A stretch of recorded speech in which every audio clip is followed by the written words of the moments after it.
Ok, chi è arrivato, se inserisce la scheda per piacere. Inserite la scheda per chi è arrivato.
Ok, allora riprendiamo i lavori. La seduta era stata sospesa, quindi chiedo se ci sono altri interventi.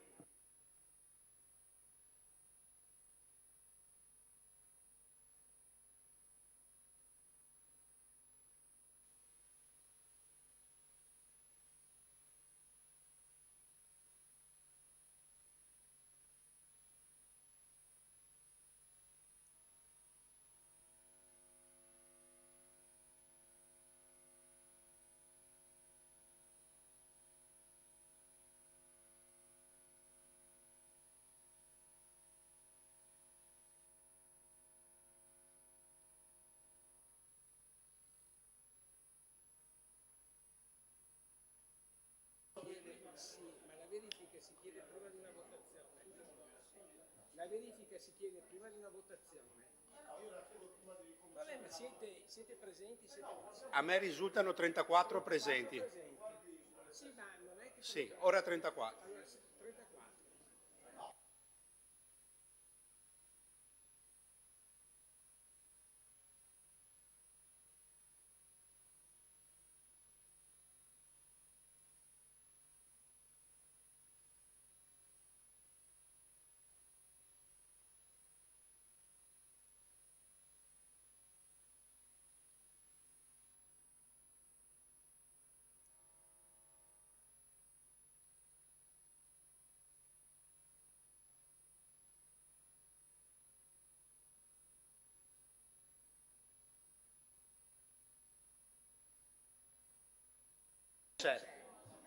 Contiamo le persone?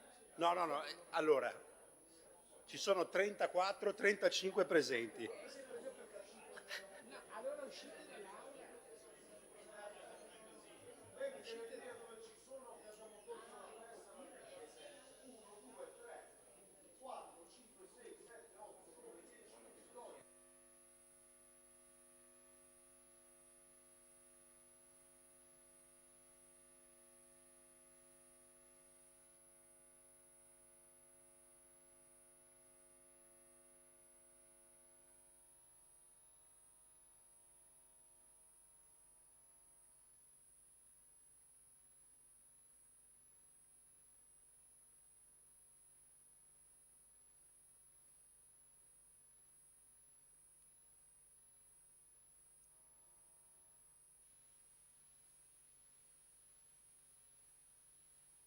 E vengono reinseriti. Sì, però dottore c'è anche una vista doppia, non vuol dire che siamo 35 maggioranza. Quindi 14, 15. Allora, togliamo le tessere tutti quanti e rinseriamole.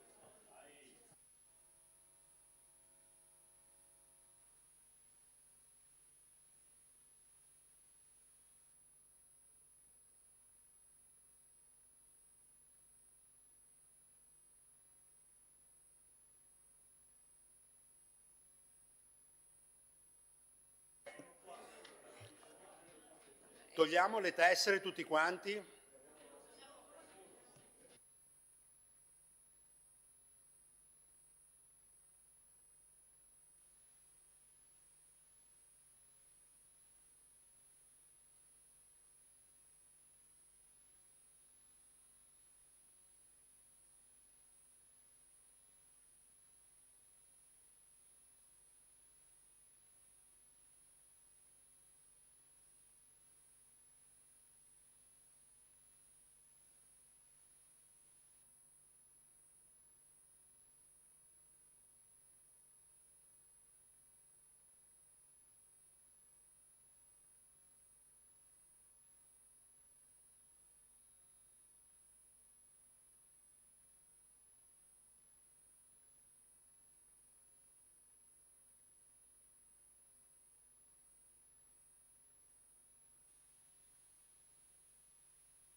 Ok, inseriamo le tessere.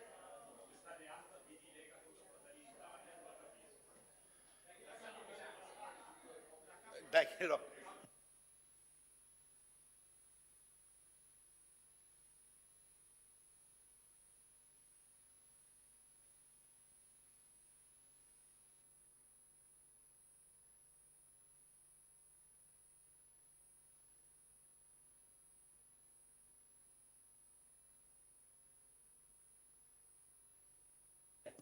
Ok, allora... Vorrei ricordare che i lavori del Consiglio si svolgono con qualsiasi numero di consiglieri presenti. Il Presidente verifica di propria iniziativa... Se vuoi intervenire ti do la parola.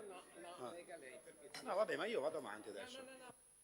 Montanariello, Ha chiesto la parola Baldan Flavio. perché io non...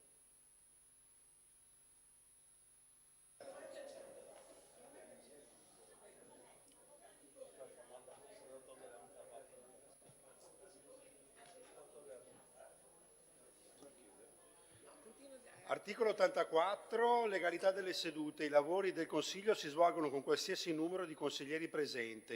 Il Presidente verifica di propria iniziativa o su richiesta l'esistenza del numero legale quando il Consiglio stia per procedere a votazioni che non riguardano il processo verbale o questioni procedurali.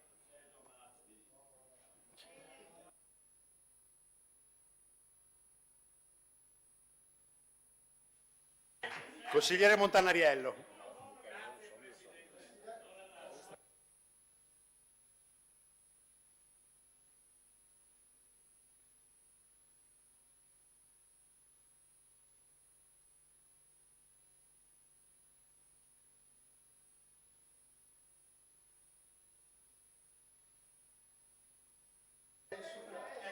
Guardi, Presidente, vi invito a leggere bene perché non abbiamo chiesto la verifica del numero legale durante la seduta.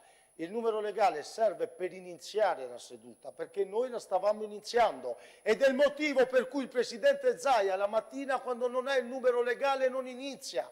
E siccome era l'inizio della seduta, avete provato a rispondermi, avete fatto brutta figura anche a rispondermi, perché non abbiamo chiesto il numero legale durante la seduta, abbiamo chiesto prima dell'inizio perché era sospesa e quindi se non c'è il numero legale non può iniziare ed è il motivo per cui il Presidente del Consiglio Luca Zaia chiede ogni volta di venire in aula.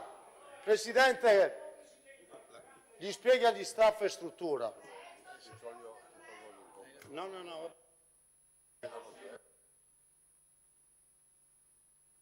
Allora, forza. Allora, il numero legale presente ha chiesto Flavio Baldan di intervenire.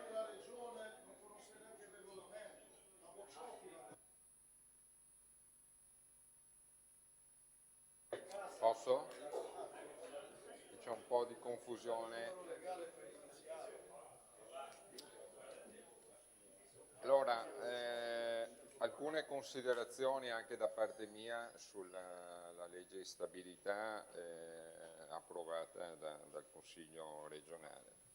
Ora, sono state dette tante cose, ovviamente ho ascoltato gli interventi precedenti anche dei colleghi che sono qui nel banco della minoranza, sono tutte cose corrette o in gran parte, insomma, condivisibili.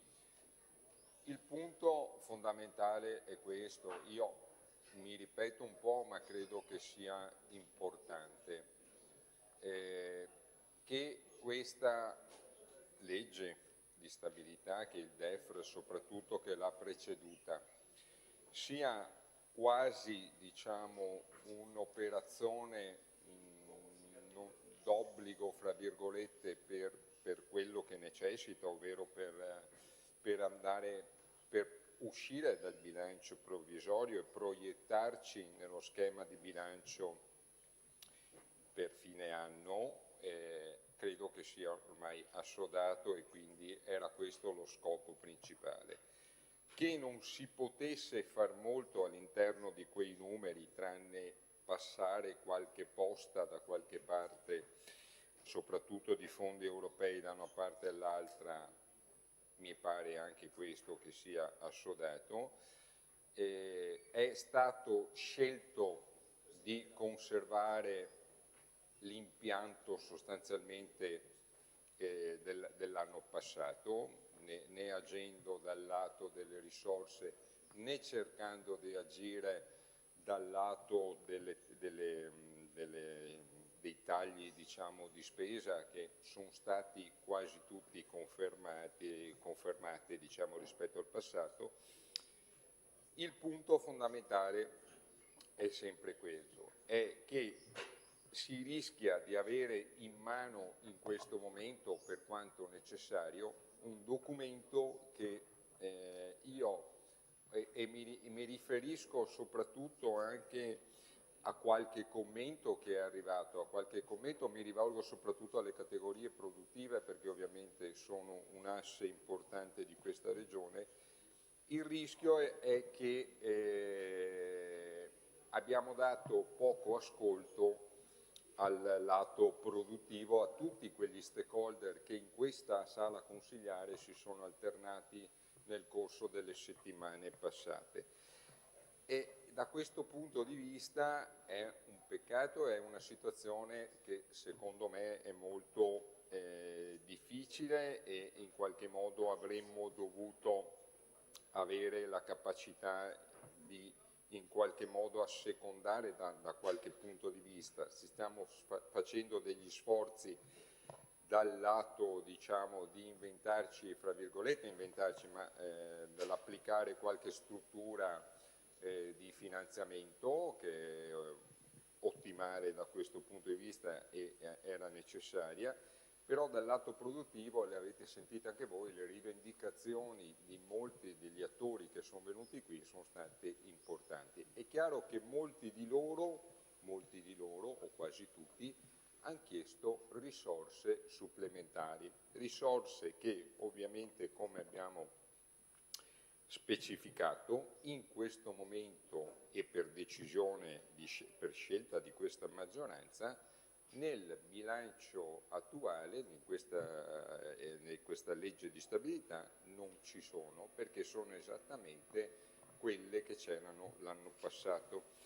E allora, di fronte a questo, il punto è che in qualche modo bisogna anche però, come ho sempre sostenuto, come ho detto anche qualche giorno fa, quello che conta di più sono le proiezioni, è la visione, è capire in anticipo possibilmente quello che potrebbe accadere nelle prossime settimane, nei prossimi mesi. E le avvisaglie, guardate, ci sono tutte, non possiamo svincolarci pensando che qui sia Regione Veneto e il mondo che ci circonda gira da una parte e noi giriamo da un'altra.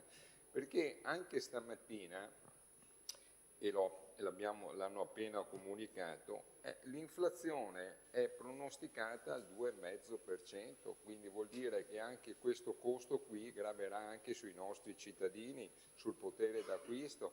Quindi di questo, da questo punto di vista, ne dovremo tener conto, perché poi da questa situazione qui, dall'emergenza del discorso relativo alle questioni energetiche, deriveranno tutta una serie di conseguenze sul quali noi, anche come ambito regionale, saremo chiamati a dire qualcosa.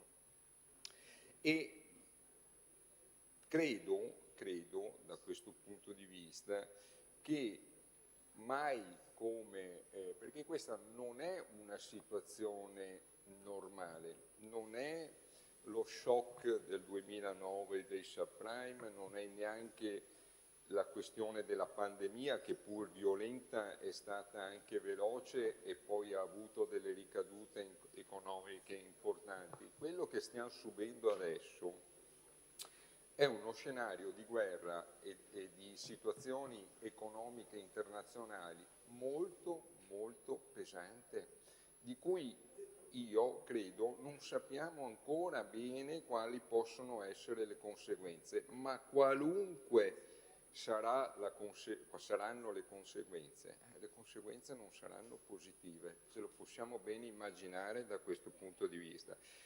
E allora io mi auguro senza dover ripetere quanto detto precedentemente, mi auguro veramente che, e gliel'ho detto al Presidente Stefani già in prima battuta, nel primo giorno di insediamento di scuola, gli ho detto metta più possibile farina del suo sacco all'interno di questo Consiglio. Io mi auguro che usi questa situazione per dare un'accelerata, un imprinting diverso all'azione regionale, all'azione di questo Consiglio. Noi saremo sicuramente, e l'abbiamo fatto anche proponendoci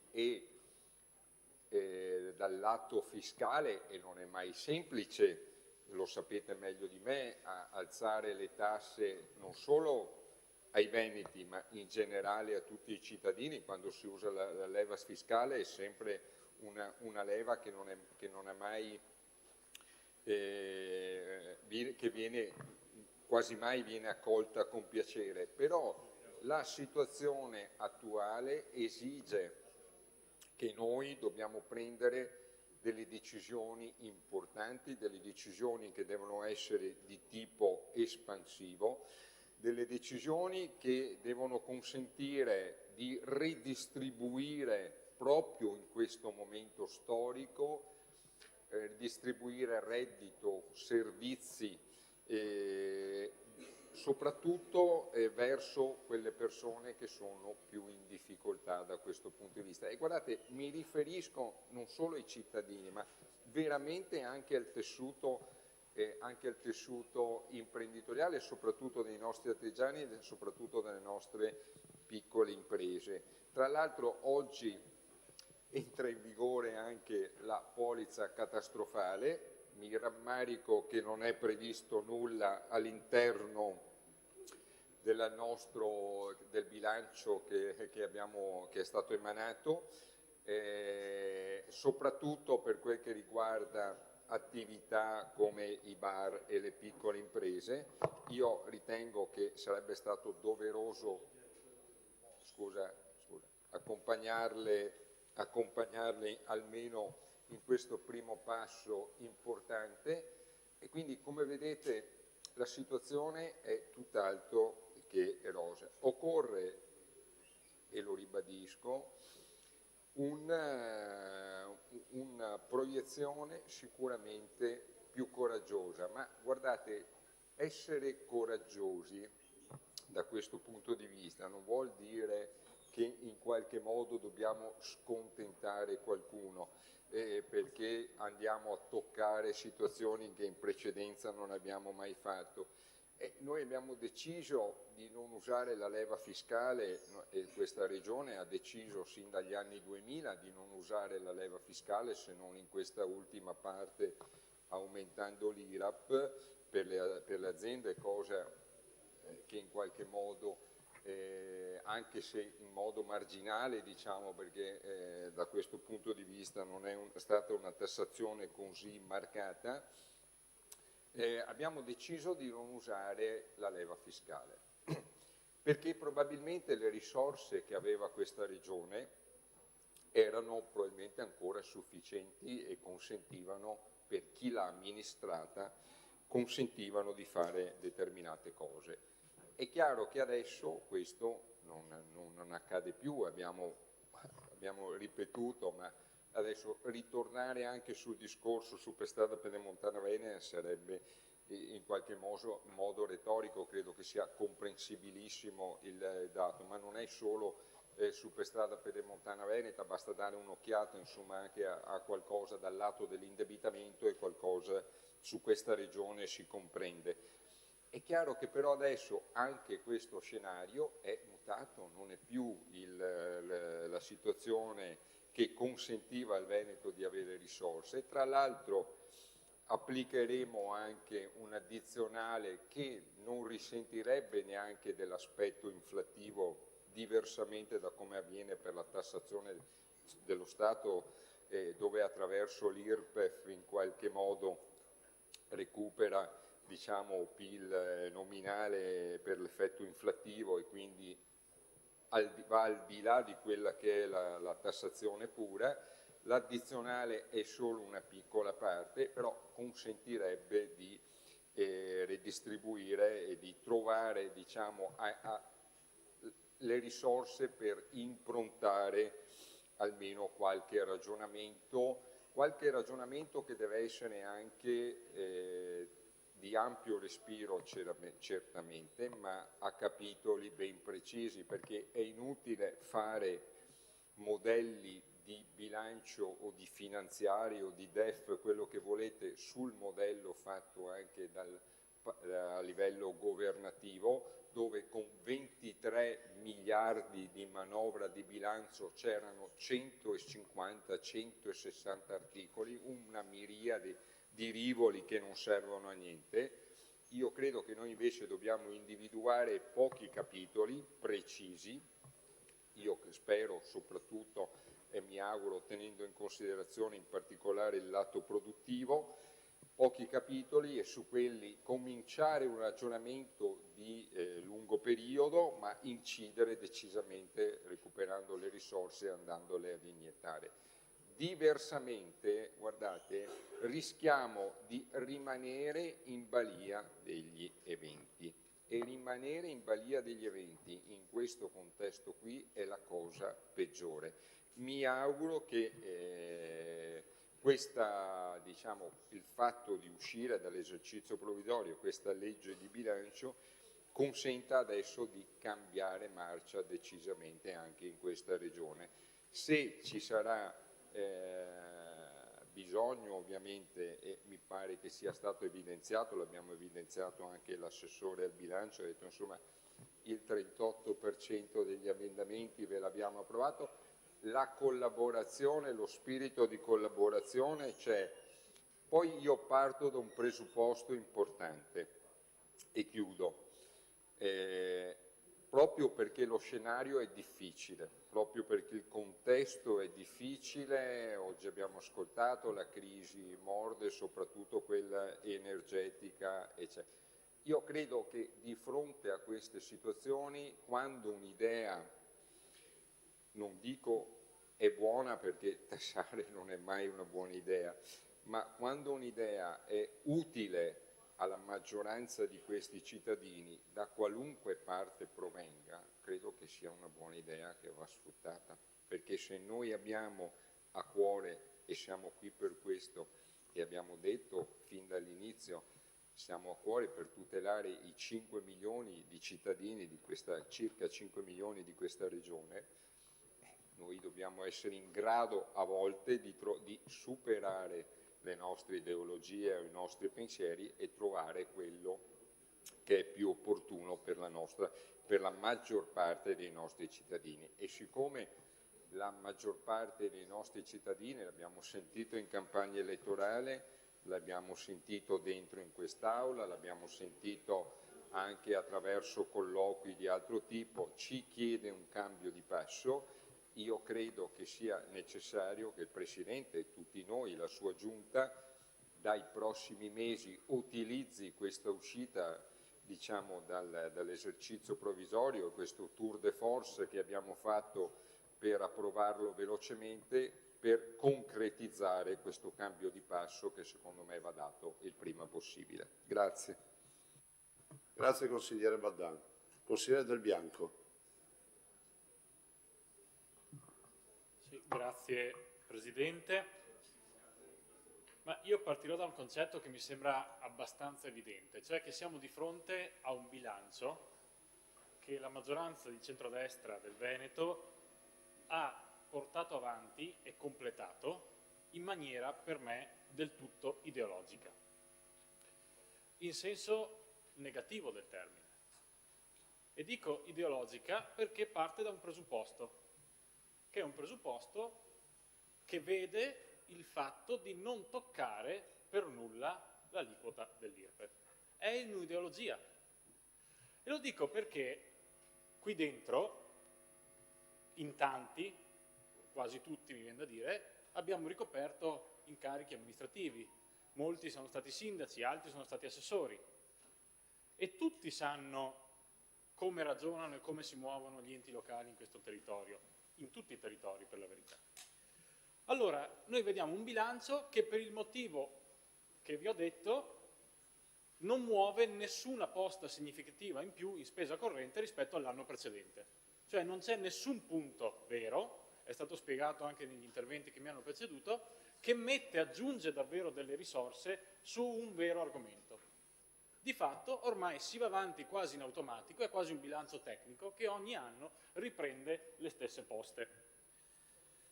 Il punto è che però nel frattempo il mondo e i servizi stanno cambiando radicalmente. Allora, se questo bilancio, e faccio un esempio, e torno al discorso che stavo facendo prima, dato che tutti e in tanti qui dentro siamo stati sindaci e assessori, se questo bilancio non aggiunge fondi, per esempio, per la non autosufficienza, che cosa succede? Succede che in tutte le case di riposo del Veneto si alzano le tariffe. Se questo bilancio non trasferisce ulteriori finanziamenti sul fondo dei trasporti e si limita a prendere quello del fondo nazionale, che cosa succede? Succede che le nostre società di trasporto e che nelle nostre province si alzano le tariffe, perché nel frattempo sono aumentati i costi energetici, o si alzano le tariffe o peggio ancora si tagliano le corse. Se non si mette un euro in più, al contrario di quello che ormai avviene in tutte le altre regioni d'Italia, sugli asili nido pubblici, che cosa succede? Succede che i comuni alzano le tariffe degli asili nido. Quindi la cosa che è da chiedersi davvero, siete davvero sicuri che per i veneti questo vostro bilancio a continua invarianza economica e senza toccare l'addizionale IRPEF sia davvero indolore in termini di costi per ognuno? Perché la verità è che non toccando le aliquote state scaricando sugli altri i maggiori costi di questi anni e dei prossimi. Questa è la verità vera che dobbiamo dirci qua dentro. E noi avevamo fatto una proposta che poteva mettere una scelta chiara, che era quella di non toccare tutti indiscriminatamente come state facendo voi non aiutando gli enti territoriali, ma di andare a lavorare soltanto su una parte della cittadinanza, su una parte dei lavoratori che è il 7% del totale del Veneto che guadagna più di 50.000 euro all'anno. Voi avete deciso di toccare tutti, perché i servizi che aumenteranno graveranno su tutti i cittadini indipendentemente dal loro reddito. Perché? Perché non avete voluto toccare i redditi dei più ricchi del Veneto. Questa è la verità che dobbiamo dirci in quest'Aula. Altrimenti ci raccontiamo una storia che non esiste, perché questo è un bilancio che di fatto non pone nessun elemento di priorità rispetto alle crisi che stiamo vivendo. E non andando a lavorare su questo, di fatto è un bilancio che non sposta nessun equilibrio, in un momento che però è di crisi generale. E in un momento di crisi generale si dovrebbe cercare di dare un'impostazione alla guida del governo. Ma questo non lo si fa. E non lo si fa perché ideologicamente si è scelto di non toccare le imposte, come se fosse una cosa che riguarda tutti. In realtà riguarda tutti non toccarle perché le aumentate a tutti, sui servizi. Del resto, io mi ricordo, sono stato amministratore, qualche anno fa, ancora prima del Covid, tantissimi sindaci, anche i sindaci della Lega, avevano chiesto alla Regione di andare a toccare l'addizionale IRPEF, perché ci si rendeva conto già allora che era un sistema insostenibile. E noi stiamo continuando a portare avanti un sistema che è sempre più insostenibile e toccando sempre di più le tasche dei cittadini, perché noi oggi questo facciamo. Lo facciamo in maniera indiretta e in maniera più furba, cioè scaricando sugli altri enti territoriali, i comuni in primis. E questo io credo, francamente, non sia giusto, perché con 210 milioni si poteva andare a lavorare su questo genere di servizi. Vi abbiamo anche dimostrato come. Potevate fare anche scelte diverse, si poteva lavorare su un solo settore, si poteva però fare delle scelte, così le scelte non le fate e la scelta non fatta si scaricherà soprattutto sui comuni e quindi alla fine su tutti i cittadini. L'altra cosa che però ci tengo a dire è che spesso qui dentro, e anche e soprattutto in occasione di questo bilancio, non si coglie bene qual è il confine tra la propaganda e la realtà. La propaganda in realtà è non solo perché tra le leggi finanziate a bilancio c'è una legge che finanzia per 308.000 euro le attività editoriali e di informazioni della Giunta, che per carità è curioso ma ci sta. Ma dico che c'è una differenza e una difficoltà tra cogliere la propaganda e la realtà, perché delle volte sembra che l'unico sforzo che sia stato fatto in queste 2 settimane dalla maggioranza o da parte di essa sia stato proprio quello di lavorare sull'aspetto propagandistico e non su quello dei fatti. Il Presidente della Giunta, Alberto Stefani, ci aveva promesso a inizio mandato che sarebbe stato qui a discutere del bilancio, l'abbiamo visto pochissimo, però l'abbiamo visto molto sui giornali in questi giorni a parlare di cose che non riguardano il bilancio, addirittura su tutta una serie di proposte di legge che va a venire il dubbio che fossero fatte apposta proprio per oscurare la discussione sul bilancio, perché questa è la realtà. Ed è una cosa che è anche abbastanza spiacevole, se mi permettete.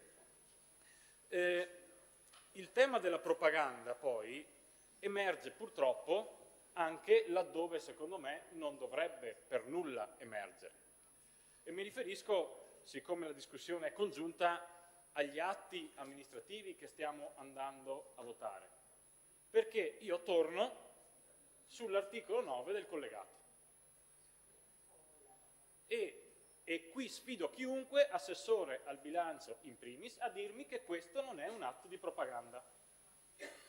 E chiedo se è anche possibile che in un atto legislativo ci sia una cosa che è quantificata in almeno ed è scritta in legge, salvo poi che al comma successivo si cita perfettamente la posta, quindi quegli almeno lì è già quello un senso di propaganda politica dentro la legge, perché è un dato di fatto. Allora io qui dico questo articolo di collegato è stato propagandato a tutti gli effetti dalla Giunta il 26-27 febbraio ed è stato venduto, titolo e cito testualmente, come una svolta storica che aggiungeva 30 milioni.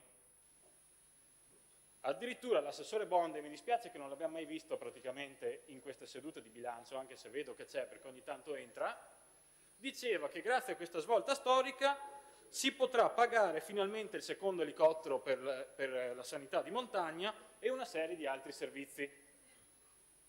Bene, a me piacerebbe che qualcuno ci spiegasse come funziona questa svolta storica, perché l'assessore Gerosa ce l'ha riconosciuto e ce l'ha spiegato in sede di DEFRA. Però ci piacerebbe davvero capire come è possibile che in collegato si scriva una legge che dice che in virtù del fabbisogno montano si fa una legge che pone delle risorse basandosi su che cosa? Sull'articolo 15 della legge regionale statutaria 17 aprile 2012, nonché all'articolo 4 della legge regionale del 28 dicembre 2018, il piano socio-sanitario regionale. Che cosa dicono questi? Dicono che nei territori marginali sono riconosciute specifiche risorse. La cosa che è incredibile è che, essendo in legge e essendoci atti tranquillamente vedibili per ognuno di noi, questi atti possiamo andarli a vedere. E allora vediamo che questa stessa legge che è citata nel collegato, che è quella di fatto a cui fa riferimento appunto questo articolo, ci presenta all'allegato D della delibera di giunta regionale numero 79 del 25 febbraio 2026 il finanziamento che fa esattamente riferimento alla ex legge statutaria 17 aprile 2012, che dice una cosa molto chiara, che per le ULSS di montagna a cui fa riferimento l'esatto articolo del collegato sono stabiliti 50 milioni all'ULSS 1 Dolomiti e 4 milioni all'ULSS 7 Pedemontana. Ma questa norma incredibilmente va avanti, perché si dice, in coerenza con quanto scritto all'articolo 1, al comma 1, quindi di questo articolo, si definiscono i LEA, che è esattamente quello di cui parla la legge che vi ho detto, e si dice al comma 3, incredibilmente, il riconoscimento dei maggiori oneri riconducibili alla necessità di garantire prossimità dei servizi nelle aree disagiate dell'area montana e a minore densità abitativa è quantificato, e lo si scrive in legge, è quantificato in almeno. in almeno 30 milioni. Ora sfido il legislativo a spiegarmi che cosa significa una legge con scritto almeno 30 milioni, salvo poi al comma 4 dire che agli oneri derivanti del presente articolo si provvede con euro 30 milioni. Quindi gli almeno non sono più almeno, ma sono 30 milioni secchi. Non sono 29, ma allora dovete scrivere che si provvede in 30 milioni, non in almeno 30 milioni. Se inserite a bilancio una voce, quella voce resta a bilancio. Non stiamo parlando di una carta straccia, se mi permettete, perché a me dispiace che qualcuno faccia la conta e dica che questi soldi sono almeno 30 milioni e poi al comma 4 si scrive 30 milioni secchi. Non solo, eravate riusciti addirittura a venderli come soldi in più. Cioè, di fatto, il dato è veramente evidente. Voi avete scritto in legge una misura che non ha altro fine se non la propaganda elettorale. Non c'è nessun altro motivo per cui scrivere un articolo di questo genere. E, francamente, adesso è arrivato l'assessore, me lo spiegherà. Perché, davvero, uno si chiede come mai e da cosa è nata la necessità di fare un articolo in collegato di bilancio in cui si quantifica in almeno 30 milioni una misura che fino a tutti gli anni precedenti cubava almeno 50 milioni, se non la propaganda. Perché questa è, ripeto, venduta il 27 febbraio come una svolta storica per la montagna. Allora, siccome dobbiamo parlarci molto chiaro e il bilancio è bloccato e non toccando l'IRPEF di certo non potete mettere 30 milioni in più sulla montagna, questo lo sanno tutti qui dentro, ci dovete spiegare il motivo di questo articolo. Perché altrimenti, se questo articolo, come è evidente, non ha un motivo tecnico se non un motivo politico di fare articoli sui giornali, è evidente che questo bilancio è molto più portato alla propaganda che alla realtà.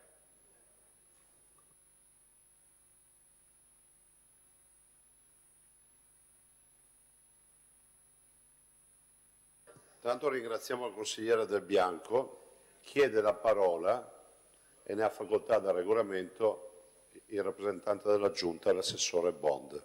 Prego. Grazie Presidente. Un attimo solo, che arriva l'audio. Però fermo tutto.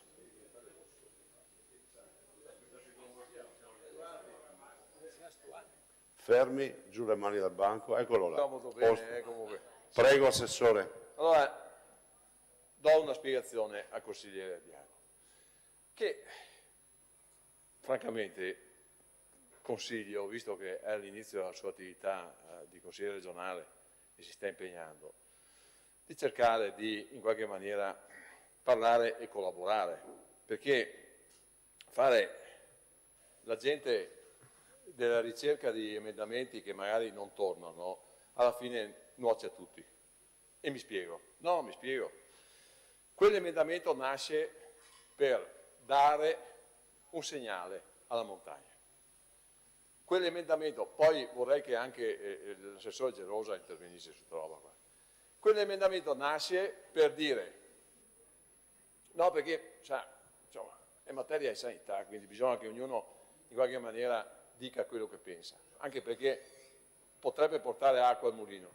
Quell'emendamento nasce per dire, non provincia di Belluno, ma tutta la montagna, laddove ci sono dei splafonamenti sui bilanci delle ULSS coinvolte nella montagna, si dà garanzia di copertura.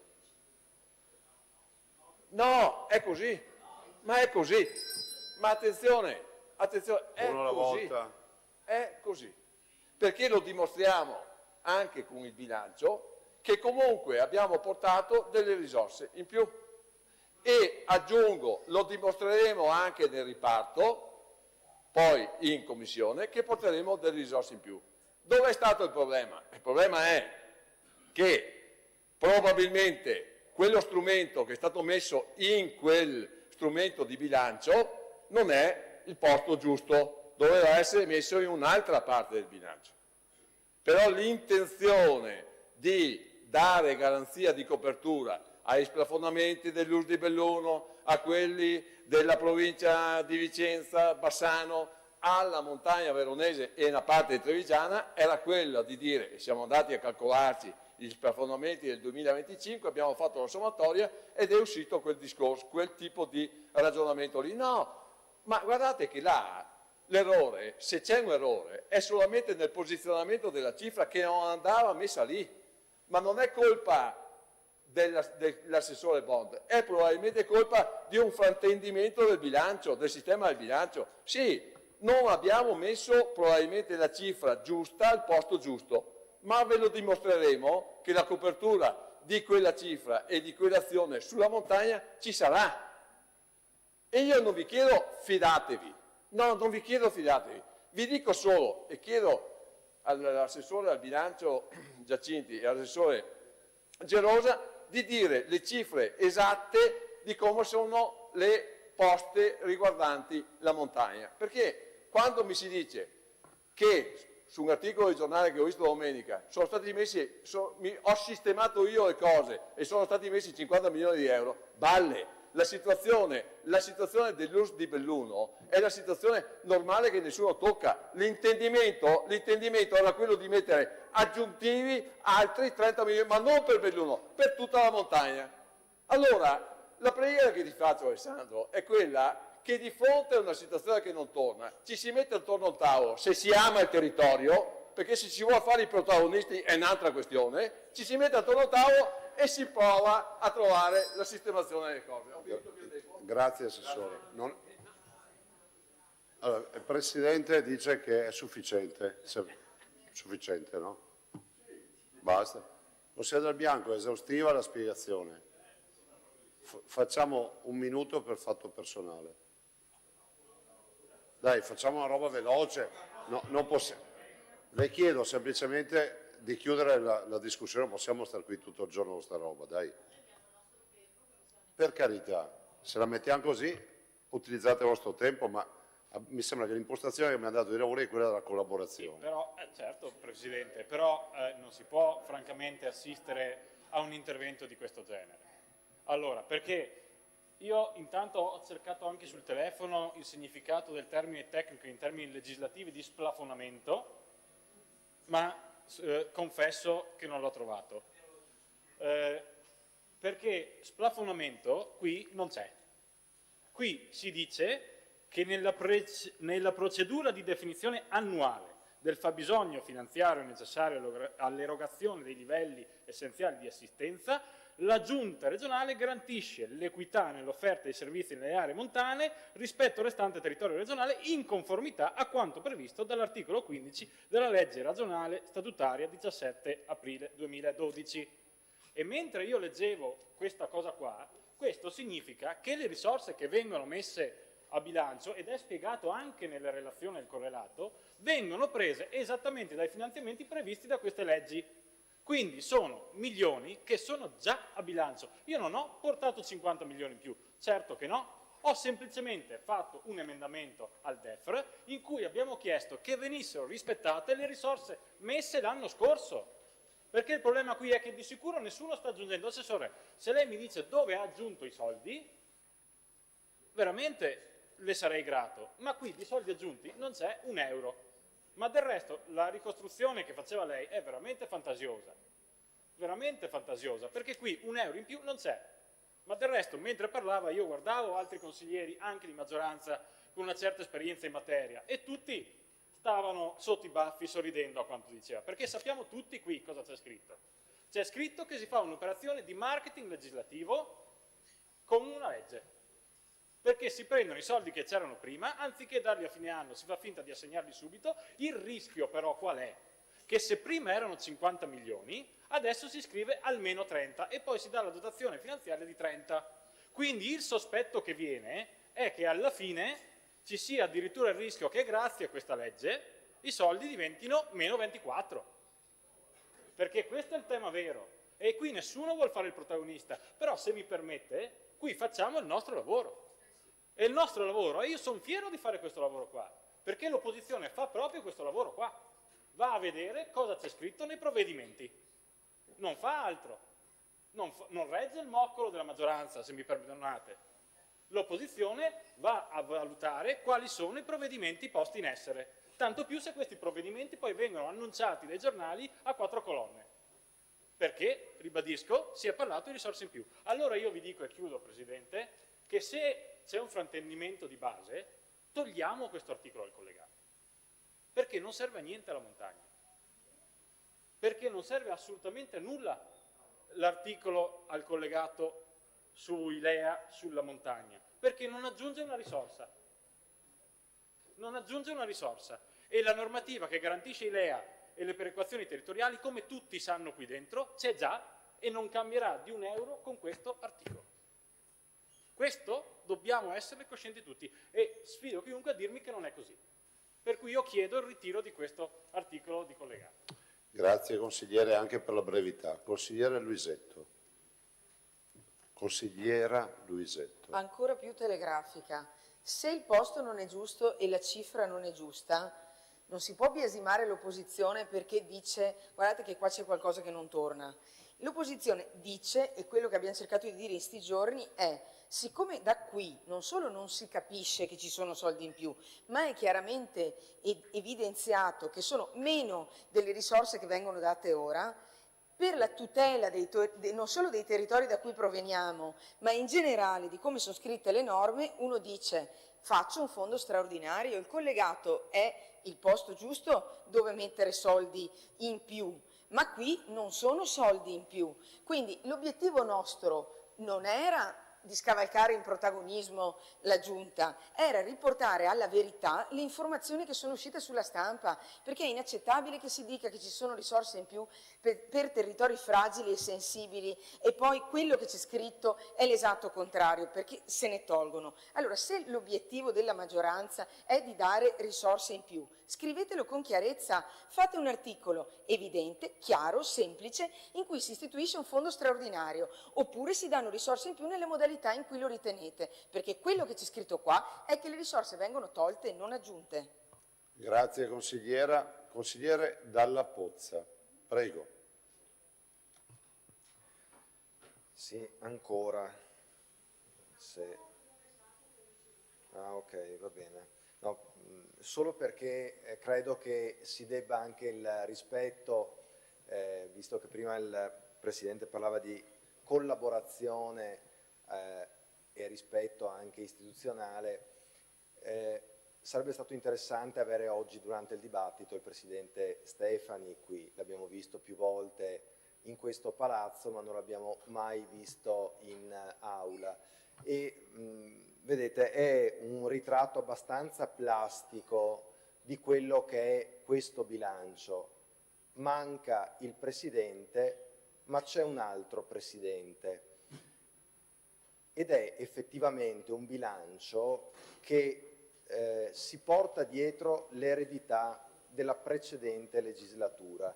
È un bilancio asfittico, è un bilancio striminzito, è un bilancio per il quale si fa anche fatica a trovare il modo per intervenire. Il massimo che ci è stato concesso, non me ne voglia il collega che non vedo in aula, Morosin, non me ne voglia, ma il massimo che avete offerto nella discussione di questo bilancio è stato proporci, per bocca di un esponente autorevole della maggioranza, la fusione con il Friuli, cosa che peraltro alcuni comuni del Veneto, nell'area orientale, non solo chiedono, ma intendono intraprendere come idea, visto che dal Veneto non ricevono più le risposte che vengono richieste. È un bilancio compresso, Assessore, noi abbiamo aderito a una richiesta che era quella con senso di responsabilità di fare in modo che la Regione uscisse dall'esercizio provvisorio di bilancio.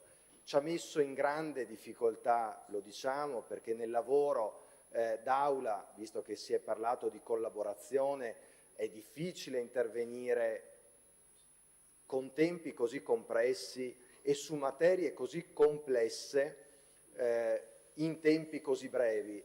quando sono entrato per la prima volta in questo palazzo, un funzionario apicale di questo palazzo mi ha detto: ricordatevi, giusto per citare quello che è il senso di responsabilità che ha animato anche la nostra presenza in aula, ricordatevi che siete in 51 a rappresentare 5 milioni di persone ed è un bilancio da 19 miliardi di euro, di cui 12 entrano a pieno titolo nella parte sanitaria, che fa i conti con la vita delle persone.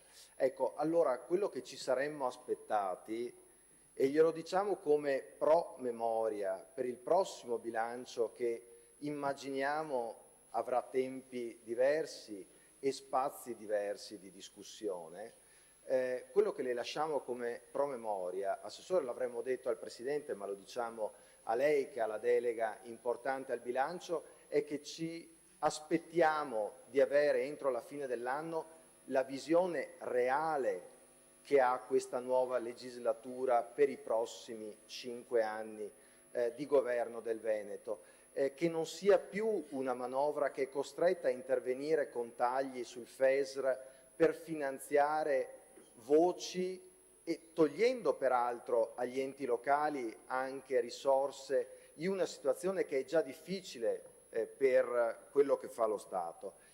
Siamo in una situazione straordinaria, Assessore, in cui la crisi energetica che abbiamo davanti e di cui non sappiamo ancora nulla e che dall'8 di aprile mostrerà la sua faccia reale nel momento in cui finirà quella che è la manovra sulle accise del governo e che rischia di mettere in crisi pesantissima i settori produttivi oltre che le famiglie, siamo in una situazione di emergenza che merita risposte all'altezza. Questo bilancio, diciamolo francamente, non lo fa. Siamo stati, passi il termine, buoni nel dibattito, perché non abbiamo forse fatto emergere con la dovuta veemenza quelle che sono le pecche di questo bilancio, però è un bilancio che si porta dietro delle zavorre pesantissime come quelle della Pedemontana, sulle quali non ci sono arrivate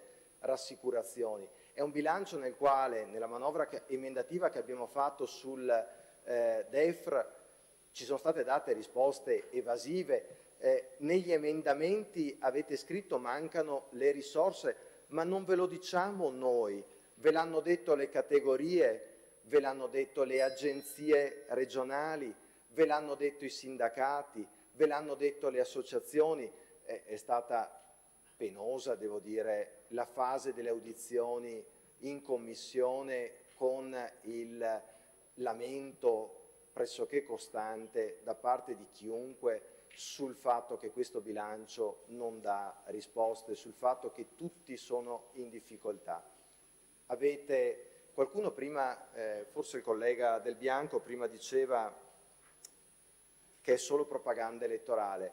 Io aggiungo, magari fosse propaganda elettorale. Scusate. Perché ma evidentemente la fusione col Friuli è già in Consigliere Morosi è stato citato più volte oggi dal consigliere. Sì. Ne ho approfittato per scherzare. Magari fosse stata propaganda elettorale, perché sotto campagna elettorale alcune proposte sono state fatte, ad esempio quella sulla riduzione del costo degli abbonamenti al trasporto pubblico locale, che riteniamo una manovra dovuta alle famiglie venete e non è una manovra sulla quale, diciamo, siamo i primi a farla in Italia.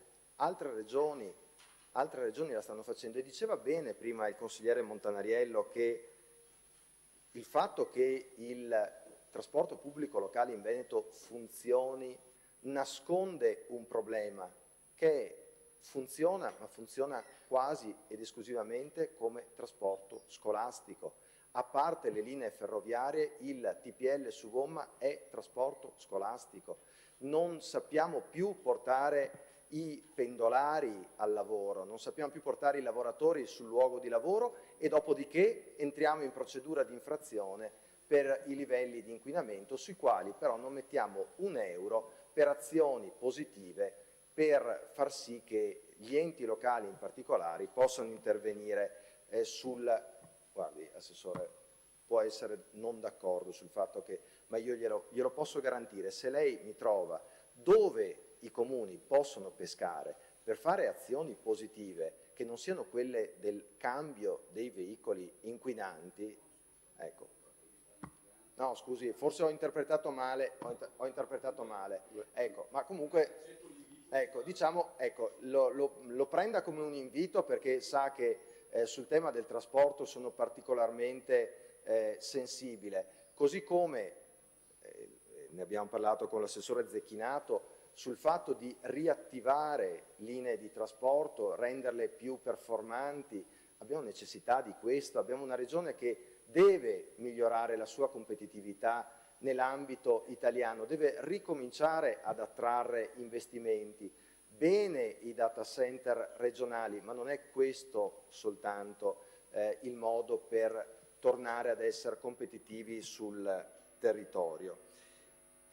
Noi con spirito, come ha chiesto il Presidente del Consiglio Zaia, noi con spirito collaborativo ci siamo anche con alcune idee, le abbiamo proposte con un emendamento, l'ho detto durante la discussione sul FESR e lo ribadisco, è lo stesso emendamento che voi assessori, quando ci incontrate separatamente, ci chiedete di proporre, perché voi lo sapete che non ci sono altri modi in questo momento di recuperare le risorse, non ce ne sono altri se non quello di chiedere ai veneti ulteriormente di sacrificarsi.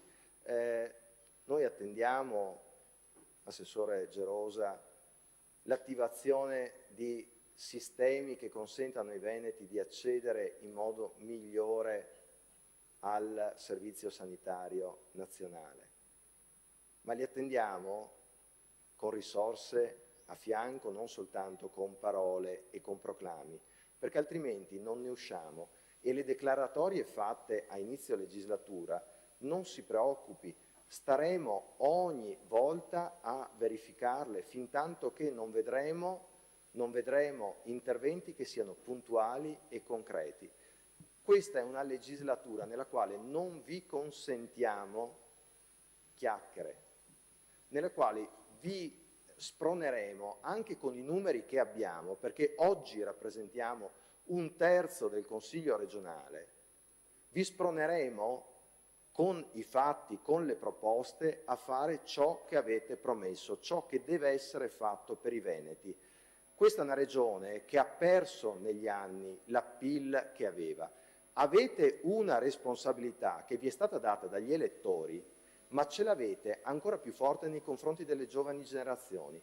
Quando se ne vanno 8.000 under 35 in un anno dalla regione, non è solo un problema delle famiglie, è un problema di tutti.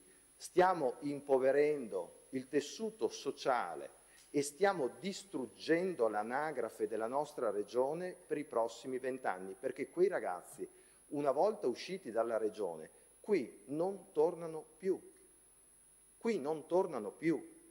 Non tornano più non perché non si trovino bene, perché nessuno se ne va dalla propria terra volontariamente, a parte chi magari aspira a cose più grandi, ma se ne vanno da qui perché qui le prospettive appaiono schiacciate. Quello che era un tempo la regione che dava opportunità, oggi è la regione che toglie opportunità.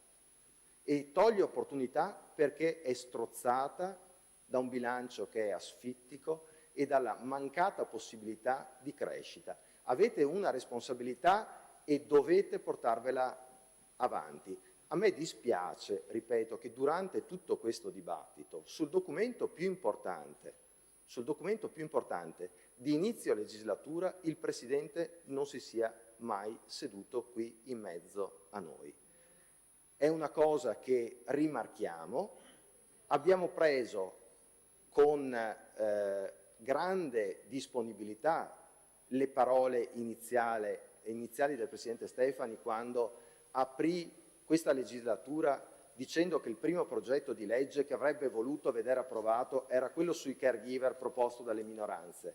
Ma dall'altra parte non possiamo nemmeno accontentarci, pur con tutte le aperture possibili, semplicemente di una disponibilità a parole. Voi assessori siete tutti qui e apprezziamo il fatto che siete stati qui oggi e siete stati presenti in commissione anche in modo aperto. Però abbiamo bisogno di sapere se questo è anche il pensiero del vostro Presidente, se siete voi qui come singoli a rispondere delle vostre scelte o se siete qui collegialmente, e non può che essere il Presidente a rappresentare questa collegialità. Noi ci siamo, all'inizio seduta abbiamo messo la tessera per far iniziare la seduta garantendo il numero legale.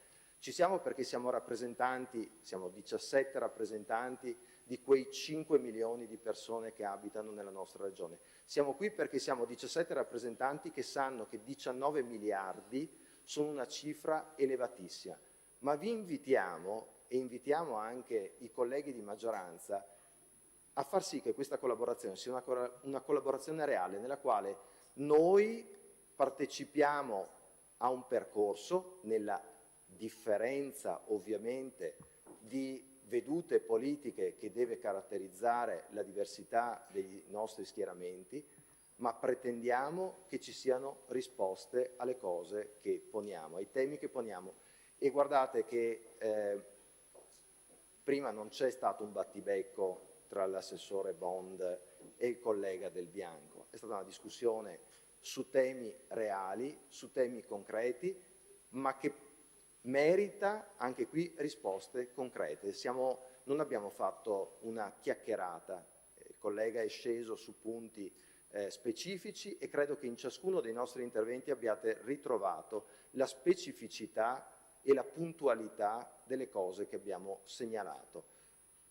Avete una possibilità che è quella di votare gli emendamenti che abbiamo presentato o quantomeno di discutere nel merito di quegli emendamenti, di darci un'eventuale alternativa a quella manovra emendativa che vi abbiamo proposto. Altrimenti questo bilancio rimarrà un bilancetto non di inizio legislatura, ma di fine legislatura, e qui, Assessore Giacinti, qualcuno si deve anche assumere la responsabilità di aver portato il Veneto in esercizio provvisorio di bilancio, perché altrimenti non ce la raccontiamo totalmente giusta. Non siamo andati in esercizio provvisorio di bilancio perché è successo qualcosa improvvisamente, è stata una scelta politica anche questa, e noi è realtà. Perdoni se mi permetto, ma siccome i veneti ci guardano e ci giudicano, ci spieghi come si poteva approvare un bilancio entro il 31 dicembre? Ce lo spieghi dal punto di vista proprio di cronoprogramma? Me lo deve spiegare Ce lo lei. Se i tecnici ci dicono di no, ce lo spieghi lei che sa tutto o no? Io faccio un'altra cosa. È mezz'ora che ci faccia la lezione, ci dica come si poteva fare il bilancio entro il 31 dicembre. Si è messo lei in questa discussione, adesso ce lo dica. Se vuole battibeccare, no, ce lo dica. Ci mettiamo tranquillamente a battibeccare. Ce lo dica. Capisco, Presidente, che lei si sia sentito punto. Ti dica come si faceva. Io non sono tenuto a dirle assolutamente. Perché non lo sa, è questo il problema. Lo dica lei. Lo dica lei. Lo dico io? Lo dica lei. Ma senza nessun problema. Lo dica lei, lo spieghi lei. Lo spiego qui davanti a tutti. Lo spieghi lei. Io lo spiego subito. Io ho diritto. Guardi che è lei che si è ingeneprato questo discorso. Ho diritto di finire il mio intervento? Sì, ma non di dire bugie. Io non dico bugie, sa. Dica come si fa a approvare il bilancio. Guardi Presidente, non le consento. Lei può può prendere la parola quando vuole, perché glielo consente il regolamento, ma non le consento di dire che l'opposizione dice bugie. No, ho detto lei, non l'opposizione, è diverso. È antipatico l'interrompere. Ha detto che abbiamo deliberatamente non approvato il bilancio. Ed è grave quello che dice il consigliere. Non poter terminare gli interventi perché il Presidente si sente punto nell'onore è una cosa fastidiosa. Guardi, io lo inviterei a continuare a spiegarci come si poteva approvare il bilancio entro il 31 dicembre. Ce lo dica. Ce lo dica. Ce lo dica. Vuole continuare? Sì, ce lo dica. Io non intendo continuare. Ma ha appena detto ai Veneti che noi non abbiamo deliberatamente non approvato il intendo bilancio. proseguire il Ma dibattito. perché non sa come rispondere, questo è il problema.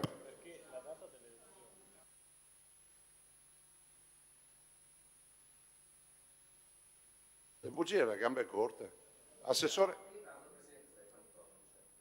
Guardi, questo è un altro discorso. Però, in tutta sincerità, io non ce l'ho con lei, ma lei non si può permettere di dire che questa amministrazione non ha approvato il bilancio deliberatamente. Non si poteva tecnicamente. Se vuole ve lo spiego. Volete che ve lo spiego? Volete che chiamiamo... Sì, ho capito, ma questo... il problema di votare prima è un altro problema ancora. Bene, allora, se mi permettete, visto che ho considerato che il regolamento mi dà questa opportunità e per rasserenare tutti, guardate, il bilancio solitamente, questa se posso, dopodiché potete contestare e sto qua fino a domani mattina a rispondere. No, ha interrotto da solo,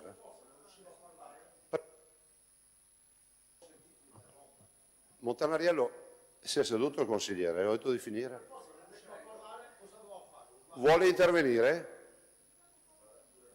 Dicevo, il bilancio che noi abbiamo approvato tutti gli anni per primi in Italia, bene, si portava, solitamente c'è anche l'ex assessore Calzavara che può confermarlo, ma ci sono i dirigenti se volete, ma proprio per uscire da sta polemica che qualcuno vuole ancora trascinare, si portava solitamente ad agosto e da lì iniziava tutta una galoppata veloce per riuscire ad approvarlo. Vi dico giunta ad agosto, primi di agosto, non fine agosto, per riuscire ad approvarlo col fiato sul collo a fine dicembre. Questa è la storia del bilancio. Punto. Allora voi dite, ma potevate convocare le urne a settembre e così qualcun altro, vabbè, ma se convocavamo le elezioni a settembre, che era la prima data utile, no, ve la spiego, perché l'abbiamo valutato, il provvedimento approvato in agosto non era più valido, quindi la Giunta doveva costituirsi, approvare il suo bilancio e non sarebbe mai arrivata al 31 dicembre. Sentite, questa è la verità. Cioè, non dite che non sia stato approvato il bilancio perché c'era una strategia, perché questo è a danno dei Veneti, non lo trovo corretto. Prego, consigliere, finisca, se vuol finire. Prego. Assessore Giacinti. Buongiorno a tutti. Intanto, insomma, non voglio entrare in nessun tipo di polemica, rilevo semplicemente che tutte le regioni che sono andate al voto nell'autunno poi non hanno approvato il bilancio entro il 31 di dicembre, ma sono andate in esercizio provvisorio e tutte hanno fissato le elezioni nella data in cui ha votato anche il Veneto. Sto parlando della Puglia, sto parlando della Campania. Per quello che riguarda la questione di famosi articolo del collegato sulla montagna, consigliere, io cerco di dare dei riferimenti normativi e di spiegarmi. Probabilmente non ci riuscirò, ma ci provo, e poi anche se questo, diciamo, è una fase in cui si dovrebbe discutere della stabilità, mentre il bilancio poi lo discutiamo, il collegato lo discutiamo domani, il collegato lo discutiamo domani, comunque in ogni caso, benissimo, e allora rispondo in questa sede. Allora, sulla base del DGR 23 del 14 gennaio del 25 e del DGR 79 del 25 febbraio 2026 che fa da consuntivo, diciamo, sono stati erogati per la specificità della montagna anno 2025, ex legge regionale statutaria numero 1, eccetera, eccetera, i seguenti importi che vado a leggere per elencare specificamente. Dolomiti 17 milioni, Pedemontana 4 milioni, Berica 800.000 euro, Scaligera 3 milioni. Il totale sono 24 milioni e 800 mila euro, quindi un complessivo che è inferiore dei 30 milioni minimi del collegato. Posso finire, per favore? Se posso finire, poi potete dire. Non ho finito, però se volete mi fermo e vi faccio parlare. Allora, questi 24 milioni e 800 mila sono già di per sé inferiori ai 30 milioni minimo del collegato. 30 milioni minimo del collegato che vanno a individuare il minimo per la specificità della montagna, introducono una sorta di salvaguardia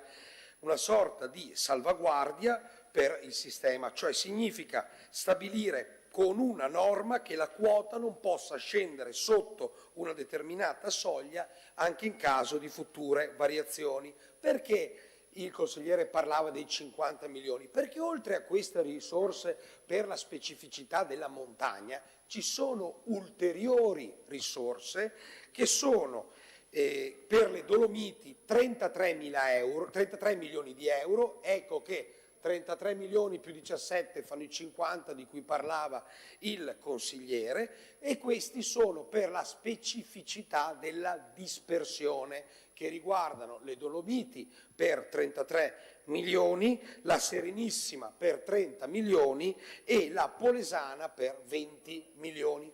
Queste risorse rimangono all'interno del bilancio nel perimetro che ammontano a 85 milioni complessivi, rimangono all'interno del bilancio, non vengono espunte come per quella norma della specificità montana, ma come specificità della dispersione rimangono dentro il perimetro del bilancio sanitario. Ecco, questo per chiarire che le risorse ci sono tutte e quelle per la specificità della montagna non solo aumentano di qualche milione rispetto al consuntivo dello scorso anno, ma attraverso questa norma si impedisce per il futuro di andare sotto a quella soglia. Grazie Assessore. Per la Prego consigliera, per ordine dei lavori, consigliera Ostanel, quindi aspettiamo gli altri si preparino per gli interventi, prego. Grazie Presidente. Sull'ordine dei lavori volevo stigmatizzare quello che è accaduto al collega Dalla Pozza, perché nell'ambito delle funzioni del Presidente del Consiglio, chi è seduto dove è lei seduto in questo momento ha il compito, in base al nostro regolamento, di garantire il funzionamento dell'Aula. Super partes, esiste per questo un Presidente del Consiglio, quindi intervenire su un intervento, dialogare, dibattere, anche su un punto politico importante, non è il compito di un Presidente del Consiglio. Quindi il Presidente Zaia in questo momento non è presente, glielo avrei detto volentieri, in visu, ma il compito che ricopre quando siede lì, e se lo dovrebbe mettere via, non è più il Presidente di questa Regione, non è quello di dibattere politicamente contro o a favore di qualsiasi persona che sia seduta in quest'Aula, e lo stigmatizza in maniera forte. Basta. Grazie consigliera. Procediamo con il dibattito, con la discussione. Sambo Monica, prego. Sì, la consigliera Ostanella ha anticipato quello che volevo ovviamente stigmatizzare anche io per il gruppo del Partito Democratico, cioè che non è accettabile che il Presidente del Consiglio interrompa un consigliere non per riprenderlo rispetto ad offese. Insomma, immagino che il regolamento su questo sia chiaro. Io adesso sono nuova, ma ho esperienza nel Consiglio Comunale, per riprenderlo da offese o altro, ma per controbattere rispetto a un'affermazione. Anche perché sappiamo bene, basta fare una semplice ricerca, che altri consigli regionali hanno approvato comunque entro l'anno il bilancio di previsione 2026-2028. Quindi non voglio entrare nel merito delle questioni, però ci atteniamo alla sua segnalazione. Io posso, come ha fatto il Presidente, dato che è stato allora non si capisce questa è democrazia, cioè il Presidente può interrompere, può dire qualunque cosa, e noi invece non possiamo replicare a una cosa che per di più è stata chiesta dallo stesso Presidente ci dica. Ecco, dovete dirci voi come hanno fatto altre regioni ad approvare, che andavano al voto l'anno scorso, ad approvare entro l'anno il bilancio. ce lo dice voi, io non sono, diciamo, tecnicamente in grado, forse saranno più bravi loro rispetto a voi, questo non lo so, ma comunque tecnicamente lo hanno provato, basta fare una semplice ricerca e sono più di una delle regioni che è andata al voto l'anno scorso. Me lo spiegherete voi come hanno fatto, ma l'hanno fatto, quindi tecnicamente si poteva fare. Superato questo, adesso farò, ovviamente non volevo intervenire, sarei intervenuta dopo, ma dato è importante comunque anche un po' per far comprendere la questione generale. La questione politica generale è che si è andati poi con le elezioni così avanti, quindi quello non ha permesso, ovviamente, arrivando così tardi alle elezioni, perché c'era evidentemente un problema in maggioranza di centrodestra e dei destini anche personali delle singole persone. Per questo siamo andati a votare così tardi e per questo poi siamo arrivati solo adesso ad approvare un bilancio di previsione con mesi, ecco, di affanno anche per le strutture, per le realtà sanitarie, per i cittadini, insomma, che attendevano queste risorse. E purtroppo però anche avendo dovuto attendere, avendo atteso appunto questo tempo, non ci troviamo un bilancio rivoluzionario, anzi è un bilancio che di fatto conferma invece quelle che erano state le precedenti previsioni. È un bilancio, qualcuno ha parlato di ideologico, ad esempio, perché è evidente su alcune poste non viene investito un euro di risorse regionali, in alcuni casi, e farò degli esempi, addirittura diminuiscono, ma se sul trasporto non mettiamo soldi nostri, se sulla sanità non mettiamo soldi nostri, utilizziamo solo il Fondo Nazionale Sanitario, evidentemente non stiamo dando le risposte, anche perché è evidente che le risorse non bastano, basta solo vedere che su questione sanitaria i cittadini spendono in media pro capite 847 euro l'anno di tasca propria per andare dal privato. Chi se lo può permettere? Perché in realtà la vera tragedia è che la maggior parte delle persone non se lo può permettere. Altra questione ovviamente relativa al trasporto, che incide ovviamente non solo dal lato dei lavoratori, degli studenti, adesso dirò l'importanza poi, la poca rilevanza che voi date alle famiglie, ma anche ovviamente dal punto di vista poi degli effetti ambientali, perché più auto ovviamente circolano, meno servizi ci sono, perché la questione del trasporto pubblico non è solo, giustamente veniva ricordato del Bianco, l'aumento delle tariffe che c'è in molti territori, ma è soprattutto il taglio di alcuni servizi che poi di fatto impediscono l'utilizzo dei mezzi perché le corse sono troppo distanziate oppure addirittura cancellate in alcuni territori. Viviamo in una realtà dove sappiamo benissimo qual è la situazione, lo abbiamo portato e lo porteremo anche con gli emendamenti dei consultori, abbiamo una media di un consultorio ogni 47.000 abitanti, un dato che è addirittura peggiore rispetto alla media già tragica nazionale di uno ogni 32.000, quando in realtà dovrebbero essere uno ogni 20.000 e nelle zone poi, in alcune zone peculiari e particolari addirittura uno ogni 10.000. Allora evidentemente queste risorse non si stanno mettendo e siamo in una situazione drammatica. La situazione della non autosufficienza, ma la situazione delle case di riposo, abbiamo rette insostenibili, ma non solo per chi non ha l'impegnativa, ma anche per chi ha l'impegnativa ormai le rette sono diventate insostenibili e le persone, lo sappiamo benissimo, addirittura devono vendere la casa oppure sperperare la propria pensione e addirittura magari gli stipendi dei figli. E allora è un dato drammatico questo e in questo bilancio non vediamo risposte da questo punto di vista. Chiudo su una questione particolare. Lo avevamo già detto nel DEF, ma lo ripetiamo perché non vediamo appunto risorse speciali o comunque specifiche, meglio scusate, all'interno del bilancio che riguarda i giovani e le famiglie. Non c'è un vero progetto sui giovani a parte, e siamo contenti anche che ovviamente l'azione congiunta abbia avuto efficacia, quindi sulle borse di studio è certamente un dato positivo e lo riconosciamo, ma deve diventare strutturale, ma non vediamo invece un vero investimento sui giovani, in particolare, lo ricordava prima anche il collega Dalla Pozza, che purtroppo migliaia di giovani se ne vanno da questa regione e non tornano, e difficilmente, anzi normalmente non tornano. L'altra questione è la questione delle famiglie. Noi stiamo, senza appunto prevedere ulteriori risorse regionali, e quindi appunto l'idea di non inserire l'IRPEF, come giustamente ricordava il collega prima, è solo ideologica, ed è ideologica solo qua. Perché io faccio un esempio, ma mi sono confrontata, succede anche in altri comuni. Nel comune di Venezia per 10 anni ci stiamo battendo perché la soglia di esenzione sia alzata, perché adesso anche chi ha 10.000 euro di reddito annuo paga in comune di Venezia l'IRPEF da 10 anni. Noi per anni ci siamo battuti per provare ad alzarla perché persone sotto la soglia di povertà non pagassero l'IRPEF, con centrodestra che ci ha sempre bocciato questa proposta.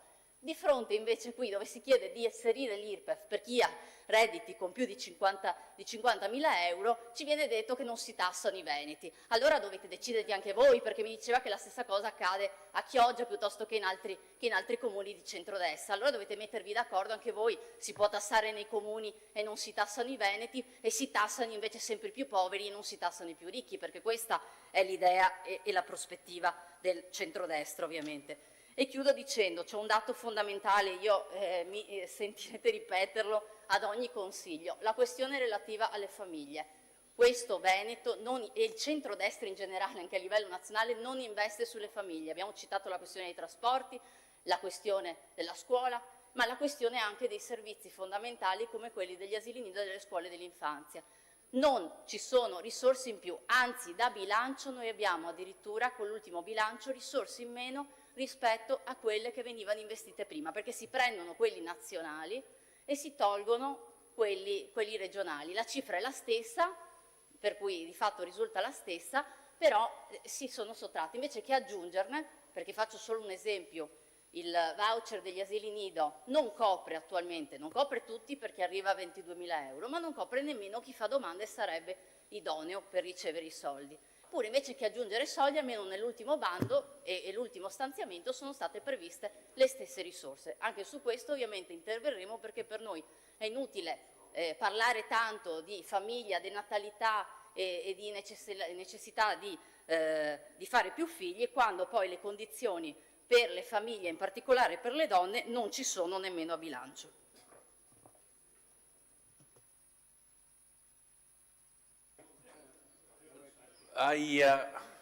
Consigliere Luisetto, vabbè, io credo che siccome il consigliere Maltauro è un gentiluomo, sicuramente Grazie consigliere Maltauro. lascerà la parola alla consigliera sarò telegrafica perché nel merito sono già intervenuta prima. Prego. Ma non posso esimermi anch'io dal non rilevare quello che è successo prima in aula. Aveva già parlato a nome del gruppo la sua collega, comunque prego. Ma abbiamo la fortuna di essere in discussione generale. Assolutamente. E quindi mi prendo questi 2 minuti di discussione generale per dire che non è accettabile, non è rispetto istituzionale, non è neanche buona creanza che un Presidente del Consiglio si permetta di interrompere un consigliere che sta parlando e magari sta dicendo cose che non piacciono, ma le sta dicendo nel rispetto del suo ruolo, con termini non offensivi, correttamente e anche eccependo una questione politica. Non sempre quello che dice la minoranza piace, ma il ruolo della minoranza a volte è anche mettere di fronte come uno specchio a cose che non piacciono. Possono essere ribattute, si può entrare nel merito, possiamo dirci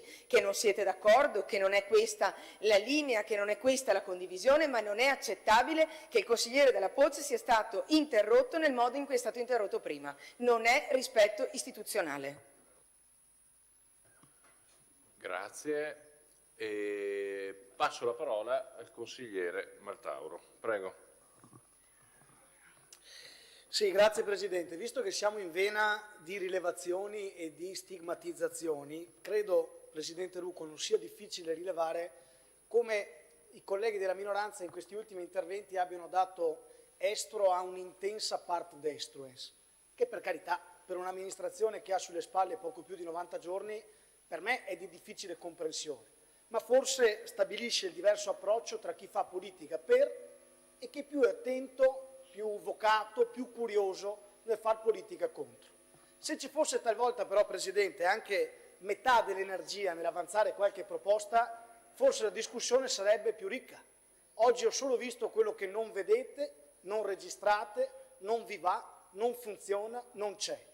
Ricca è la visione di un Veneto che però non è questo, perché dobbiamo darci un presupposto fondamentale per affrontare la discussione, che si possa o si debba migliorare lo abbiamo detto subito e ciascuno di noi ha fatto una campagna elettorale non solo raccontando quello che già c'è, ma anche tentando di tratteggiare quello che vogliamo fare, la nostra visione di futuro, di miglioramento.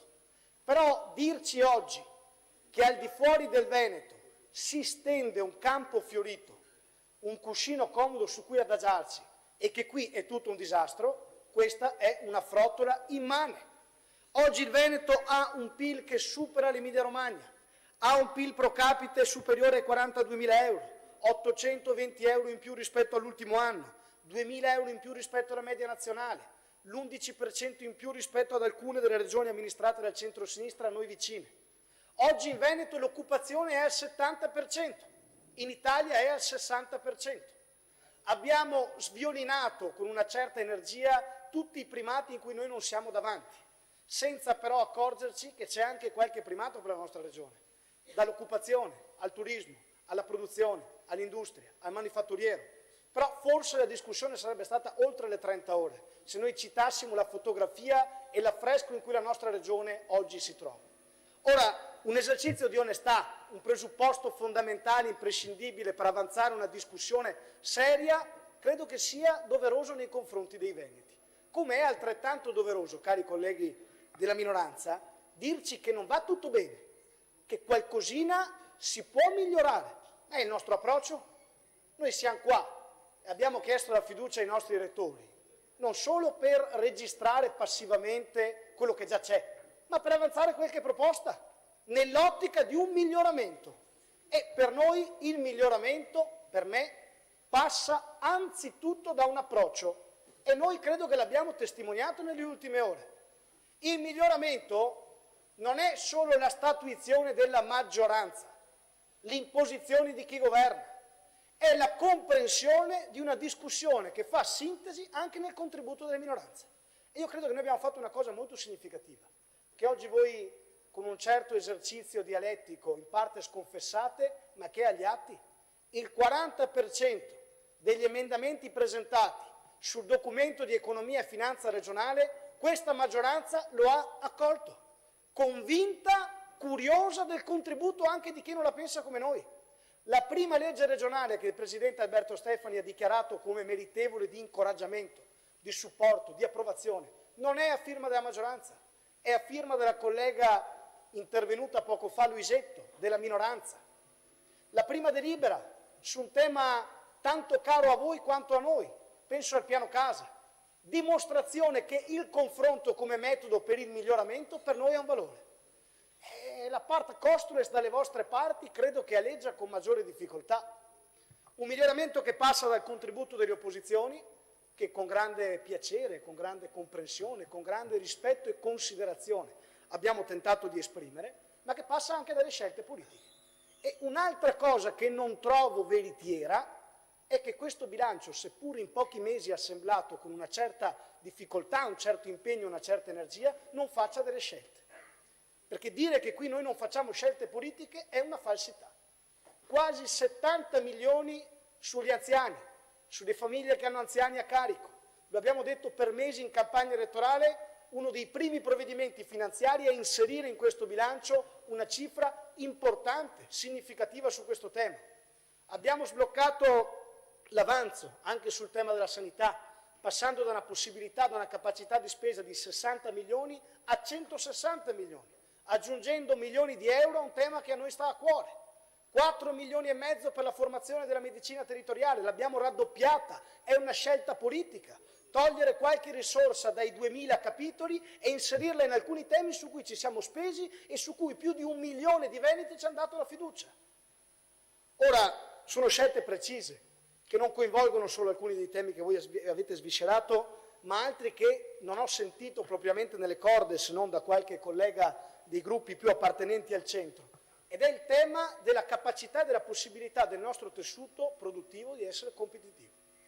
Guardate, amici, nelle ultime settimane, qui c'è il nostro assessore allo sviluppo economico, la Regione Veneto, più dell'Emilia Romagna, più del Lazio, più della Lombardia, ha investito 17 milioni di euro a sostegno delle start-up, 14 milioni di euro sul fondo di competitività, 3 milioni di euro con il 60% della possibilità a fondo perduto a sostegno delle start-up che vanno consolidate. Per noi, importante sì, quanto abbiamo detto e decifrato rispetto agli anziani, la sanità, il sociale, ma non ci dimentichiamo che il nostro tessuto è un tessuto che richiede competitività in questo contesto. Abbiamo su questo inserito delle scelte molto precise in bilancio, dal welfare al sostegno dell'impresa, all'internazionalizzazione in un contesto così difficile, fino a passare ai giovani. E su questo è stato anche merito del contributo di chi gioca dall'altra parte, ma è inevitabile e importante dire che quei soldi che sono stati spesi per regolarizzare le borse di studio e coprirle integralmente per i prossimi mesi sono soldi che vanno anche oltre della copertura normativa, di quello che le norme andrebbero a indicare come necessario. Uno sforzo preciso. Abbiamo detto in campagna elettorale che i giovani erano e sono una novità. Questo bilancio provvisionale, nei 3 anni che tratteggia davanti a sé, lo certifica e stanzia. Ora, dire quindi che il Veneto è una terra di pochi primati, è una terra in cui si sta male e che in Toscana vanno in giro fischiettando con grande gioia, credo che sia un primo esercizio di poca verità.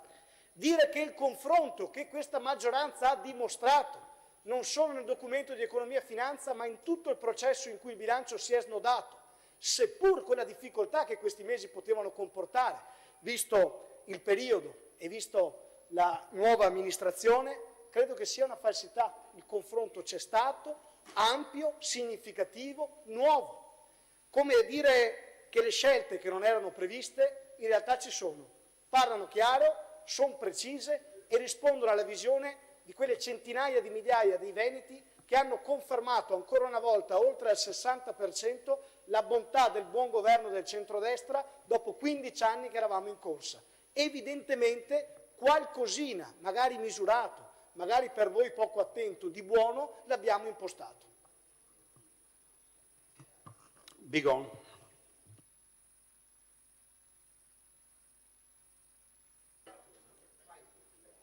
Grazie Presidente, rispondo in parte anche al collega Maltauro dicendo che noi non è che non abbiamo fatto proposte, l'ha detto lei stesso che sono stati accolti il 40% degli emendamenti proposti nel DEF e adesso ne abbiamo altri tanti per il bilancio. Quindi crediamo che le proposte le facciamo, le faremo e siamo qua per collaborare. Non è neanche tutto un disastro. Noi diciamo una cosa molto semplice, che il bilancio può reggere nei numeri, ma nella vita reale no. Dei cittadini, la vita reale del Veneto questo non regge. Perché guardate, il lavoro è fragile, è vero, abbiamo un'occupazione che è sopra la media nazionale, ma è un lavoro povero. C'è una natalità in calo e un invecchiamento sempre più alto, una pressione alle imprese che chiedono più ovviamente sostegno e meno burocrazia. E c'è un dato che dovrebbe preoccupare un po' tutti, è appunto l'invecchiamento che sta andando avanti rapidamente e nascono sempre meno bambini. La denatalità e l'invecchiamento della popolazione non sono solo 2 fenomeni separati, sono la vera emergenza che c'è in Veneto, quella che nei prossimi anni metterà in crisi il lavoro, il sociale, la sanità, la sostenibilità. Non è che diciamo che non è stato fatto nulla, diciamo che le scelte coraggiose mancano in questo bilancio, perché altrimenti vorremmo i dati degli investimenti maggiori sull'invecchiamento, che non abbiamo visto, vedremo se verranno accolti i nostri emendamenti, e sulla natalità, che non abbiamo visto. Se non interveniamo appunto ora, difficilmente potremmo migliorare la situazione, peggiorerà. Parliamo di occupazione? Bene, è vero. Il Veneto ha una buona occupazione, ma la precarietà è sopra la media. I salari sono bassi, abbiamo una media di 1.400 euro per 8 ore di lavoro al giorno in Veneto. La fuga dei giovani qualificati, i contratti sono poveri, le difficoltà a trovare personale qualificato perché poi c'è anche il problema dell'impresa. E questo si lega direttamente al tema demografico. Se i giovani se ne vanno o restano in condizioni precarie, non costruiscono qui il loro futuro, e lo abbiamo visto e i numeri li sappiamo tutti. Non mettono qui famiglia e non contribuiscono ovviamente alla tenuta del sistema. Non basta dire che l'occupazione cresce, non basta, non è sufficiente purtroppo. Dobbiamo chiederci che lavoro è, se è appunto precario, sottopagato o senza prospettive, se non è ovviamente a sufficienza come sopravvivenza e se è in fase di sviluppo. E le proposte le facciamo, perché anche qua delle proposte noi le abbiamo fatte, le facciamo ancora, servono degli incentivi per i contratti stabili, investimenti seri sugli ITS, la formazione tecnica, le politiche per trattenere i giovani. Le abbiamo fatte le proposte, le facciamo, e attrarre i talenti, questo dobbiamo fare. La natalità, ditemi quanti soldi sono stati investiti in più rispetto agli altri bilanci sulla natalità. Il calo demografico è un rischio economico e sociale enorme ed il Veneto è tra le regioni più colpite. Il problema è il costo anche della vita. Guardate, i servizi per l'infanzia sono insufficienti, sappiamo che i numeri non contengono e non danno risposte a tutti, ma non solo. Se avessimo creduto che la natalità fosse veramente un tema importante da affrontare, avremmo quantomeno investito molto di più sugli asili nido. Per rendere gratuiti abbiamo fatto una legge nel 2020, ma è ancora inapplicata. E anche qua le proposte le abbiamo fatto, dall'asilo nido gratuito, fortemente calmierati, il sostegno concreto alle giovani coppie, le politiche di conciliazione lavoro e famiglia. L'invecchiamento, ditemi quali somme sono state investite in più rispetto agli altri bilanci sull'invecchiamento. Parliamo di case di riposo, parliamo di invecchiamento attivo. Allora parliamo anche di un dato reale, nel momento in cui c'è una maggiore popolazione che invecchia, abbiamo una maggiore richiesta di domanda di sanità, più bisogno di assistenza, più pressione sulle famiglie e sui comuni. Se non rafforziamo ora il sistema, rischiamo di scaricare tutto sempre di più sulle famiglie, in particolare sulle donne. Una società che invecchia senza servizi adeguati è una società più fragile e più diseguale. Serve una vera rete per la non autosufficienza e le proposte le abbiamo fatte e le abbiamo anche durante il bilancio. Sostegno ai caregiver, integrazione sanità e sociale, rafforzamento dell'assistenza domiciliare. Parliamo di reddito e potere d'acquisto. L'inflazione, salari bassi, impoverimento reale. Abbiamo la classe media in difficoltà, i lavoratori poveri sempre di più e aumentano le diseguaglianze territoriali, e anche questo include direttamente sulla natalità, perché ci incide sulla natalità. Senza sicurezza economica le persone rinunciano a costruire una famiglia. Il problema oggi non è trovare un lavoro, ma arrivare a fine mese lavorando. Poi altre proposte che abbiamo fatto e che le troveremo anche nei prossimi giorni durante l'esame del bilancio. Le liste d'attesa per quanto riguarda la sanità, la carenza del personale, la fuga verso il privato, e con l'invecchiamento della popolazione questa pressione è destinata ad aumentare. Se per curarsi bisogna aspettare mesi o pagare, il diritto alla salute diventa un privilegio. Guardate che il sistema nostro sanitario regge ancora, ma perché lo paghiamo? Lo paghiamo in buona parte. Quei 800 euro di cui parliamo, e abbiamo fatto più interventi oggi in questa discussione, per molte famiglie sono ancora pochi, o quantomeno accessibili. Per tante, sempre di più in Veneto, stanno diventando insostenibili. Quindi il Veneto è andato bene finché ha avuto una possibilità economica anche di tenere questa possibilità di pagare, cosa che purtroppo sta andando in peggioramento. Per non parlare della salute mentale, ne abbiamo già detto e lo ripetiamo, è una delle nostre battaglie, non possiamo pensare che il Veneto sia sotto la media nazionale. È vero che sono stati spostati dei soldi, ma sono stati spostati dei soldi da altri capitoli. Allora noi da una parte magari mettiamo i 4,5 milioni per la parificazione delle borse di specialità della medicina territoriale, ed è una battaglia che noi facciamo da tempo ed è giusto che sia così, ma li prendiamo da altri capitoli dove magari c'è una necessità anche lì. Avremmo dovuto investire maggiori risorse in questo bilancio, questo avrebbe dovuto fare il Veneto, questo avrebbe dovuto fare la maggioranza, trovare risorse aggiuntive da investire. Allora sì, le medicine integrate potevano dare categoria A tutti i cittadini e non solo al 23% di cittadini. Allora in questo caso avremmo potuto dire bene, apriamo dei reparti di emergenza per i ragazzi che hanno problemi psichiatrici magari ai primi esordi. Allora lì avremmo potuto avere delle possibilità di aprire, in realtà non le avremo perché non ci sono risorse aggiuntive, questo è il nostro problema. E saremo qua l'anno prossimo a dire stesse identiche cose. Questo è il Veneto che arretra. Per il sociale, 200.000 euro per gli ATS, scusatemi, ma sappiamo perfettamente, io credo che ce la raccontiamo se diciamo che sono tanti. Non sono nemmeno sufficienti ad attivare le sedi degli ATS. Perché guardate che abbiamo paesi che non hanno entrate come magari le hanno i paesi turistici e siamo sempre all'interno del Veneto. L'ATS è uno strumento ottimo nel momento in cui parifichiamo i servizi in tutti i comuni, in tutti i territori, da quelli privilegiati a quelli meno. Ma nel momento in cui non mettiamo le risorse per fare in modo che questo avvenga, avremo sempre i paesi che non potranno raggiungere la persona che ha difficoltà ad essere presa in carico. E quindi il sociale sarà sempre più a carico dei comuni e i comuni non ce la fanno più.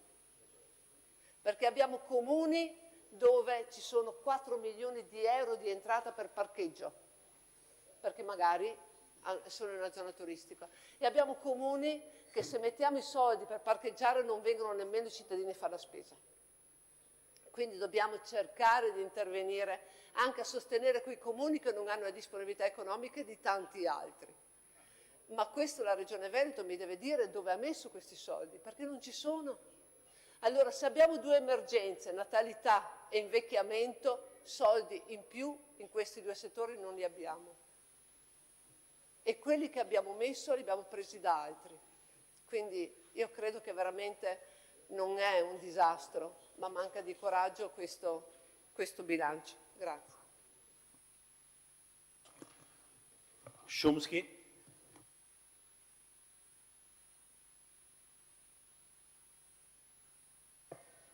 No, prendo la parola solo per una puntualizzazione non puntigliosa, ma siccome facciamo parte dell'opposizione, siamo 17 consiglieri, ma da nominare, non siamo un unico, ma abbiamo due provenienze diverse, ci tengo a sottolinearlo semplicemente per la cronaca, grazie.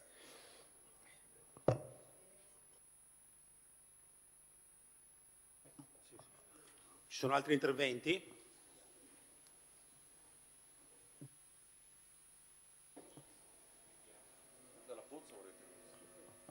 Antonio Dalla Pozza. Aspetta, richiama Zaia. Lo faccio in contumacia. No, solo un paio di risposte dovute, una al consigliere Maltauro. In italiano si chiamerebbe contraddizione in termini il suo intervento, consigliere, nel momento in cui dice che amiamo solo la pars destruens e non la pars construens.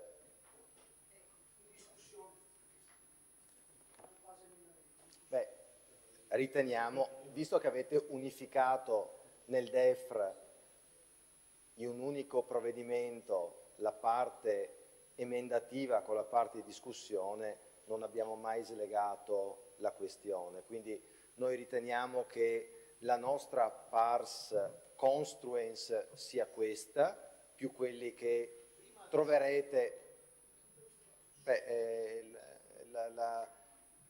La scansione della discussione prevede prima la discussione generale e poi la parte emendativa, quindi non possiamo anteporre l'una all'altra, perché questo dice il regolamento di funzionamento del Consiglio regionale. Detto che nella contraddizione in termini ci stanno anche i suoi voti, il suo voto su almeno un emendamento proposto dalle minoranze, segno che evidentemente la pars construens, quando ha basi solide, evidentemente può essere anche appoggiata dalla maggioranza. Visto che ci sono i due vicepresidenti, ma manca il Presidente del Consiglio, ovviamente spiace il battibecco avuto con il Presidente del Consiglio regionale Zaia. Spiace perché non è un reato quello dell'aver scelto di posticipare la discussione di questo bilancio alla legislatura successiva. Lo ricordiamo tutti, ma non vale per il Veneto così come valeva a suo tempo per la Campania o per la Puglia. I destini dei presidenti di Puglia, Veneto e Campania erano legati all'eventuale approvazione della legge sul terzo mandato. Non è un reato aver atteso, ma ciò non avrebbe impedito di concludere anticipatamente, come altre regioni, la legislatura e andare al voto regolarmente. È una scelta, ma io non ne facevo un problema nei confronti dell'allora Presidente Zaia. Sono scelte politiche che hanno portato all'esercizio provvisorio di bilancio. Punto. È una semplice oggettività, magari gliela riferirete. Ovviamente mi dispiace il battibecco, ma capisco anche che il Presidente del Consiglio sia in una fase politica in cui magari la suscettibilità sia maggiore, dato che il suo nome è sui giornali in questi giorni e quindi evidentemente un po' di nervosismo forse ci sta nell'essere... va bene, ma insomma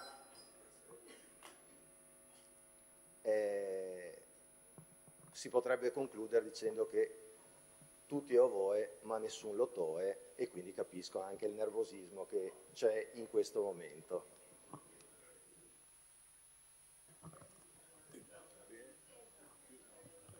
Consigliere Maltauro, per fatto personale lo specifichi.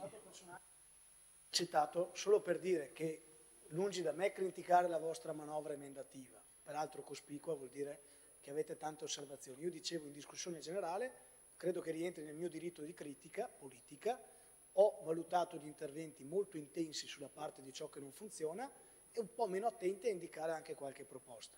Mi consenta poi, collega, una battuta, visto che ha citato le 3 regioni al voto, avrei voluto vederla commentare la manovra di bilancio pugliese o campana della sua maggioranza politica, forse sarebbe stata anche un po' diversa e più gustosa.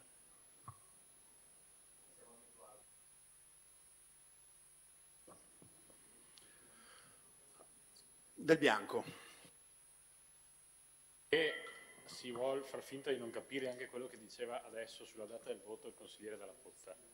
Attenzione, perché la regione Toscana ha approvato tranquillamente, come ha detto la consigliera Sambo, il bilancio entro il 31 di dicembre e l'ha approvato venendo da una situazione che era identica a quella del Veneto, perché 5 anni prima, e sono andato anche a ricontrollare perché a un certo punto uno pensa di essere anche matto, 5 anni prima Toscana e Veneto avevano votato nella stessa data, 20-21 settembre 2020.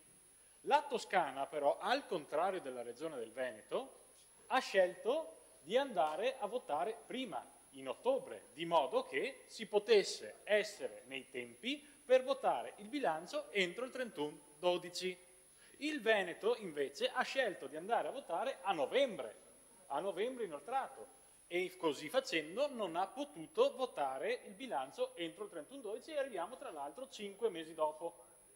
Quindi questa cosa non è trascurabile, perché questa sì è una scelta politica, perché se proprio vogliamo dobbiamo andare a vedere perché il Veneto, al contrario della Toscana, non è andato a votare a ottobre, perché si è aspettato fino all'ultimo una possibile proroga in extremis, in qualche modo, eccetera, del benedetto terzo mandato. E non è neanche elegante, mi permetto di dire, che il Presidente del Consiglio interrompe un consigliere che parla e quando sa che sarebbero arrivate le repliche di tutti gli altri esce dall'aula. Questo non è bellissimo, perché non è francamente bellissimo che ci si rimproveri tanto di iniziare, poi alla fine si assiste a meno della metà da Presidenti del Consiglio della discussione. E quando si entra nel merito della discussione si fugge. Anche questo è evidentemente uno dei tanti mezzi comunicativi. Consigliere Montanariello. Sì, Presidente, è giusto che resti agli atti. Credo che intanto vada ringraziato il consigliere Dalla Pozza per il suo senso di responsabilità, non aver voluto instaurare una situazione che avrebbe declinato a tensione legittima, visto che non si è mai visto il Presidente del Consiglio che interrompe qualcuno, intanto perché il Presidente del Consiglio è garante di tutti. Ricordo che il Presidente del Consiglio deve essere forse più garante della minoranza che della maggioranza che fa parte. 2, Presidente, c'è anche un altro tema. Il Presidente del Consiglio è soggetto consigliere che ha diritto di voto e tempo, quindi può prendere la parola e intervenire. Credo che il consigliere Dalla Pozza abbia dato un grande esempio e senso di responsabilità, perché credo che tanti di noi in quest'Aula, di maggioranza o minoranza, avrebbero tenuto il punto fermo e non si sarebbero fatti interrompere. 2, Presidente, sul tema. Io direi che questo dibattito alla maggioranza non conviene, perché invece delle teorie e delle tesi c'è un fatto realmente accaduto nella Regione Veneto. 2020, votiamo il 20 settembre. Io c'ero, siamo arrivati qua, abbiamo licenziato il bilancio prima di Natale. Fatti di storia recente realmente accaduta. 2020, votiamo il 20 settembre. Siccome le elezioni si potevano convocare a settembre e non sono state convocate, perché la verità è che 2 mesi in più facevano comodo a tutti, e questa è la verità. E 5 anni prima che andavano convocate, anche se c'era il Covid, siccome c'era il mandato, abbiamo potuto fare magari anche agosto, ci togliamo il pensiero. Quindi non dobbiamo andare a inventare alchimie. Settembre 2020, 20 settembre si vota, prima di Natale abbiamo approvato il bilancio, nonostante una ricca e profonda discussione. Dopo, Presidente, a me va bene tutto. Va bene essere tacciato per litigioso, va bene essere tacciato per matto, per sconsiderato, tutto quello che volete. È giusto che nell'agone politico, finché c'è sempre quel rispetto reciproco, umano e personale tra noi, ci sia il confronto. Però colgo l'occasione del bravissimo, cosa che io riconosco essere il consigliere Maltauro, un giovane brillante che credo meriti attenzione e rispetto sotto l'aspetto politico, soprattutto da parte mia che lo guardo con stima. Però, consigliere, limitatevi a insegnarci come si fa la maggioranza, perché se ci volete anche spiegare come dobbiamo fare opposizione, dopo vi confondete e va a finire che vi portate gli emendamenti da soli come l'ultima volta. Allora, concentratevi a fare la maggioranza e noi ci concentriamo a fare la minoranza, perché se volete fare maggioranza e minoranza, dopo come l'ultima volta vi scordate quale casacca mettere e vi fate gli emendamenti da soli. Facciamo ognuno il suo. Io non vi spiego come fare maggioranza, perché io sono della mozione Morosin, quando dice questo umile e maledetto politicamente parlando bilancio, quindi non potrei farla perché sono della mozione Morosin, condivido le sue affermazioni sul bilancio. Però, consigliere, se vuole, a minoranza la sappiamo fare anche meglio, e che non conviene a nessuno, però se è da farla alla minoranza, e posso garantire che ho fatto 16 anni di minoranza e mi creda, forse è la cosa che mi riesce meglio della maggioranza, quindi non vi conviene andare su quel terreno, rimaniamo ognuno al suo.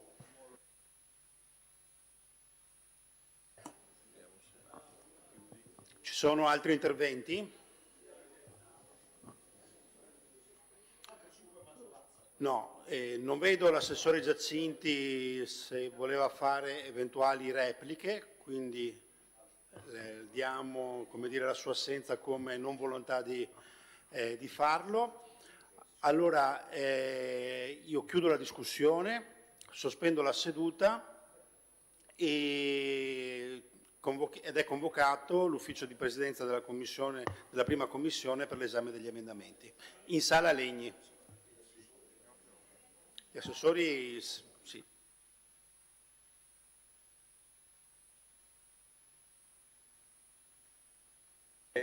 Ripresa seduta, ne parlavamo prima, al massimo un'ora? 17:30.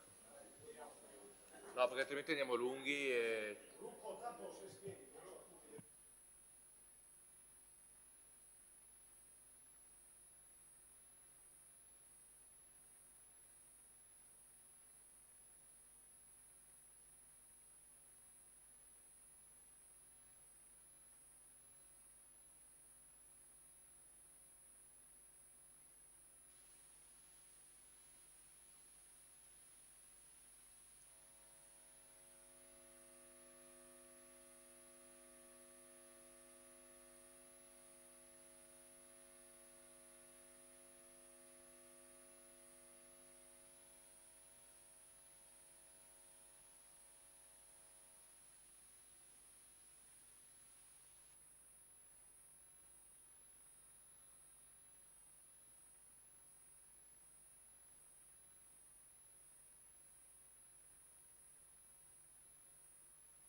Si votano gli emendamenti.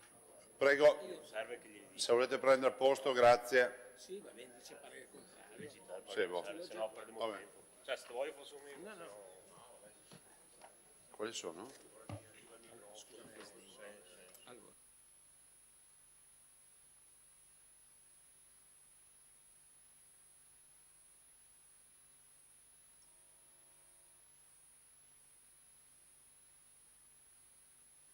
Bene, grazie.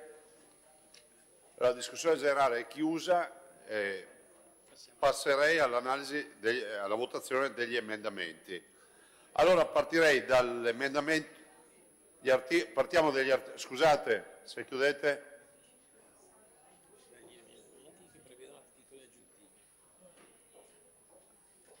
Prego, accomodatevi. Partiamo dagli emendamenti che prevedono gli articoli aggiuntivi. L'emendamento numero 19, presentato dal consigliere Manildo, è a pagina 2 per orientarsi. Prego, consigliere.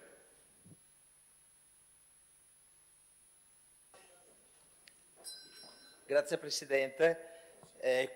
Questo emendamento concretizza la discussione di oggi e la discussione che abbiamo fatto nei giorni scorsi sulla necessità di indicare una strada diversa di assunzione di responsabilità e di creazione di un Veneto più giusto che finisce questa condotta di aumentare tasse. Scusate, per favore, c'è il consigliere Manildo che sta parlando. Consigliere Rigo, Sì, per grazie. favore. Sì, sto parlando. Sì, non è bellissimo, so che non è un argomento. Per molto- favore, che ha abbiamo molto 21 appeal. emendamenti. Se non c'è brusio, sicuramente riusciamo anche a capire meglio. Prego, consigliere, scusi. Grazie Presidente. Dicevo, parlavamo di assunzione di responsabilità per rendere il nostro Veneto una comunità vera che riesce a distribuire in modo corretto le risorse, cercando di evitare che aumentino le diseguaglianze o aumentino peggio le ingiustizie.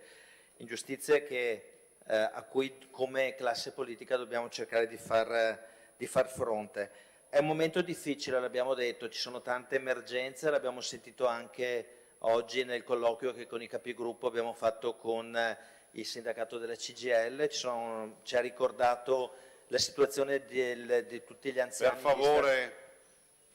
in lista d'attesa per le RSA, della necessità di politiche sull'abitare, di necessità di politiche sul trasporto pubblico, necessità di politiche che tengano conto dello shock energetico, del costo dell'energia e della conseguente povertà energetica. Per far questo dobbiamo cercare di rendere il nostro territorio, il nostro terreno più un ecosistema più attrattivo e più giusto. E diciamo, sostanzialmente con questo emendamento prendiamoci come classe politica questa assunzione di responsabilità, questa lungimiranza, facciamo un patto di scopo con i cittadini, insieme a voi riusciremo ad avere queste risorse che cercheremo di impiegare per creare futuro. Ecco, il tema di questo emendamento è: in questo momento, questo bilancio che abbiamo definito ponte tra eredità dello scorso mandato e prospettiva di un nuovo ciclo che si apre, l'invito a tutti di considerare la flessibilità fiscale, la possibilità del nostro Veneto di agire in modo diverso anche sull'addizionale IRAP, di introdurre dei meccanismi di ridistribuzione della ricchezza che vadano a toccare in modo equo, giusto e progressivo i veneti. Grazie consigliere Manildo. Consigliere Galleano, prego. Grazie Presidente.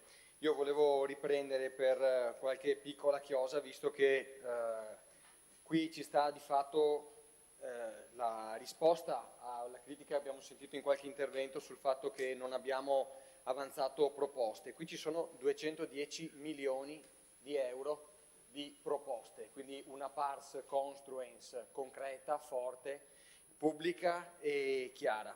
Sono soldi veri, se lo vogliamo, l'ho già detto in correlazione, come possono essere soldi importanti che con un po' di coraggio portiamo a casa. Qualcuno oggi, il consigliere Morosini, l'ha derubricato un po' a briciole.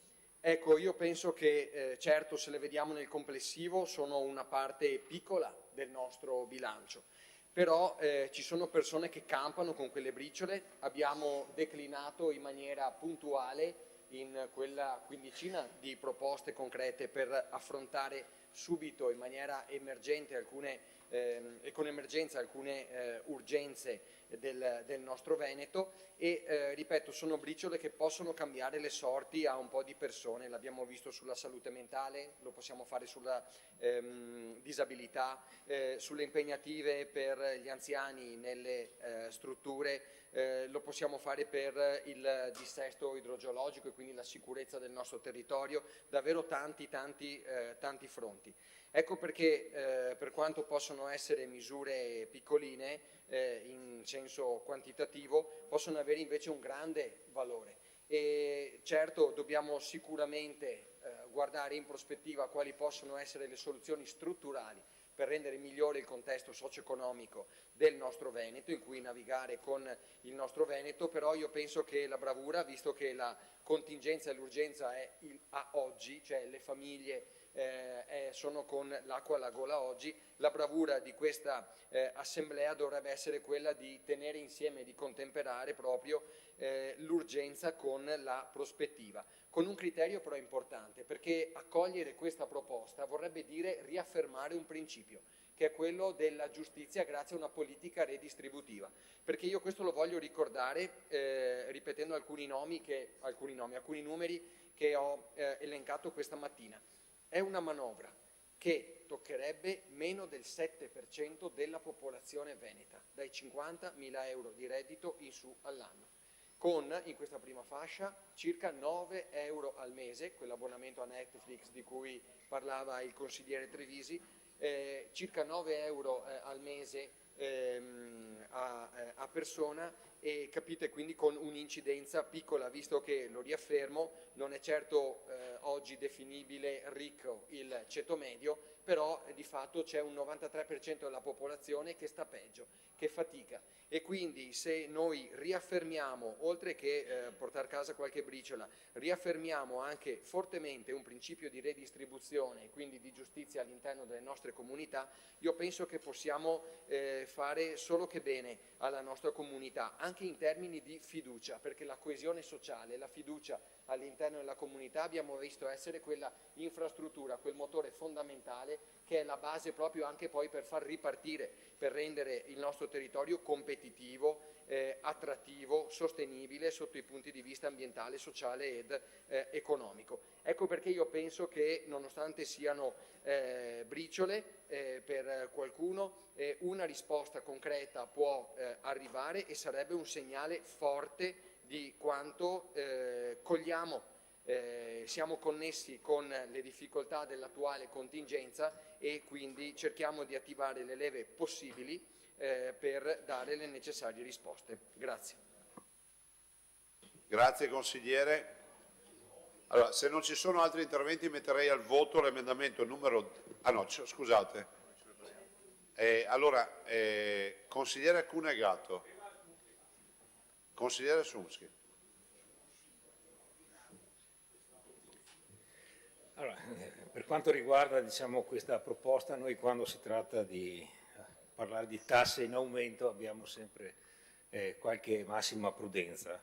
Non ne siamo, come abbiamo già detto, ideologicamente contrari, però in questa fase, tenendo conto anche che comunque non potrebbe essere applicata che al bilancio 2027, quindi c'è una possibilità di ridiscuterne più avanti, io credo che si debba portare avanti nel frattempo con forza la necessità di ottenere più risorse, come abbiamo ripetutamente detto, ma non ci stancheremo mai di dirlo, dallo Stato centrale, per le esigenze complessive che ha la nostra società, per il residuo fiscale che abbiamo, per le scelte di spese militari folli che ci sono a monte, e quindi in questa fase riteniamo di non approvare, quindi esprimo voto contrario su questo emendamento, evitando comunque anche sul piano augurandomi che ci sia una possibilità di intervento che veda anche un'analisi seria per quello che è il debito, chiamiamolo così, o l'investimento a seconda di chi le vede, ma per noi è un debito pesante legato alla pedemontana per poter rimodularlo e per permettere di recuperare risorse anche in quel senso. In questo c'è tempo per fare anche un'operazione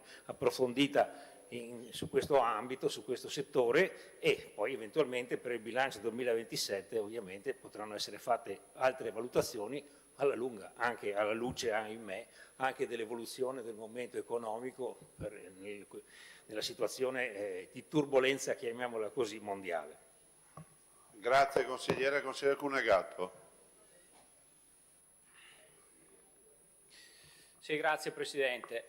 Allora, ci avete sempre detto che siamo solo capaci di criticare e invece qui c'è la prova provata del tentativo di costruire una proposta politica che è dettagliata. La tassazione non è una questione tecnica, ma è una questione eminentemente politica.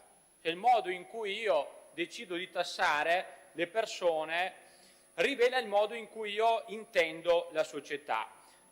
Abbiamo detto più volte oggi che davvero siamo sull'orlo del precipizio e che c'è bisogno di coraggio. Noi abbiamo fatto questa proposta che diceva di tassare chi guadagna più di 50.000 euro, di poco, per chi guadagna 55.000 euro 9 euro al mese, quindi nulla, e voi vi siete presi la responsabilità di bocciarla. Prendendovi questa responsabilità avete bocciato 25 milioni per il co-housing, quando avete sempre detto che c'è un'emergenza a casa. Prendendovi questa responsabilità avete bocciato 18 milioni per il trasporto pubblico e locale gratuito per gli studenti. Questa è una questione decisiva e centrale che rende la nostra regione meno attrattiva delle altre.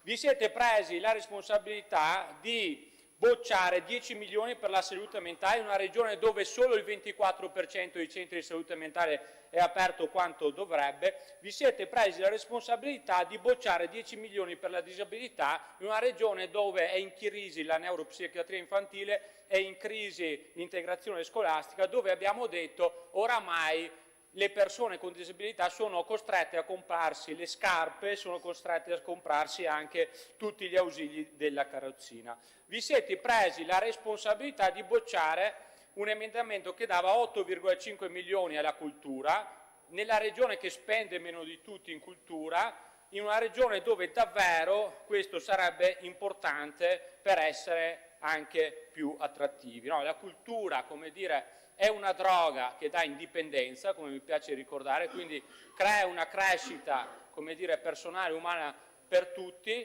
ma oggi come oggi, quando le persone fuggono sempre di più, è anche un fattore di attrattività. Noi siamo stati propositivi, abbiamo cercato di cambiare la marcia, voi non avete avuto il coraggio di seguirci, con un bilancio che rimane in qualche modo incapace di una visione diversa e che di fatto ci condanna a una crescita anemica e a un declino dei servizi. Grazie. Altri interventi? Bene, passiamo al voto. Metto al voto l'emendamento numero 19 del consigliere Manildo. Il parere è contrario. Non c'ho... Scusate.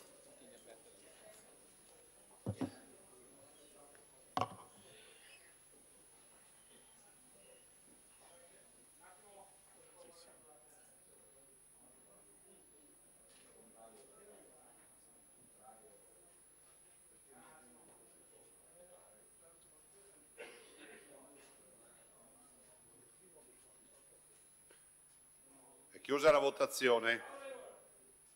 Scusate, ma chi è che parla? È chiusa la votazione, quindi scusate un attimo, attenzione, l'emendamento è respinto e decade anche l'emendamento numero 20 del consigliere Manildo, che tratterà, se vuole, il 21, se non lo dà per letto. Siamo a pagina 6, quindi il 20 a pagina 4 decade e si passa al 21 a pagina 6. Lo dà per letto, consigliere? Prego, consigliere Manildo. Grazie Presidente, brevissimamente. Questo emendamento è importante, richiediamo delle agevolazioni IRAP per le IPAB nell'ottica di omogenizzazione della disciplina sulle IPAB che è avvenuta anche in altre regioni che hanno esentato le IPAB dal pagamento dell'IRAP.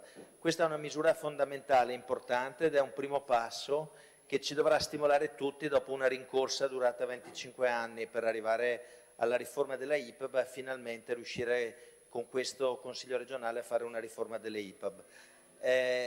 Partire da questo riconoscimento che è importante dare alle IPAB natura pubblicistica, dare alle IPAB delle agevolazioni fiscali in tema di pagamento della tassa IRAP serve poi per riuscire ad avere una conseguente disciplina in tema di contratti di lavoro, disciplina di fiscalità che possono far sì che questi istituti molto importanti riescano a fornire un servizio adeguato sul territorio di assistenza dei nostri anziani e dei nostri disabili. Per questo penso che sia un emendamento da votare insieme.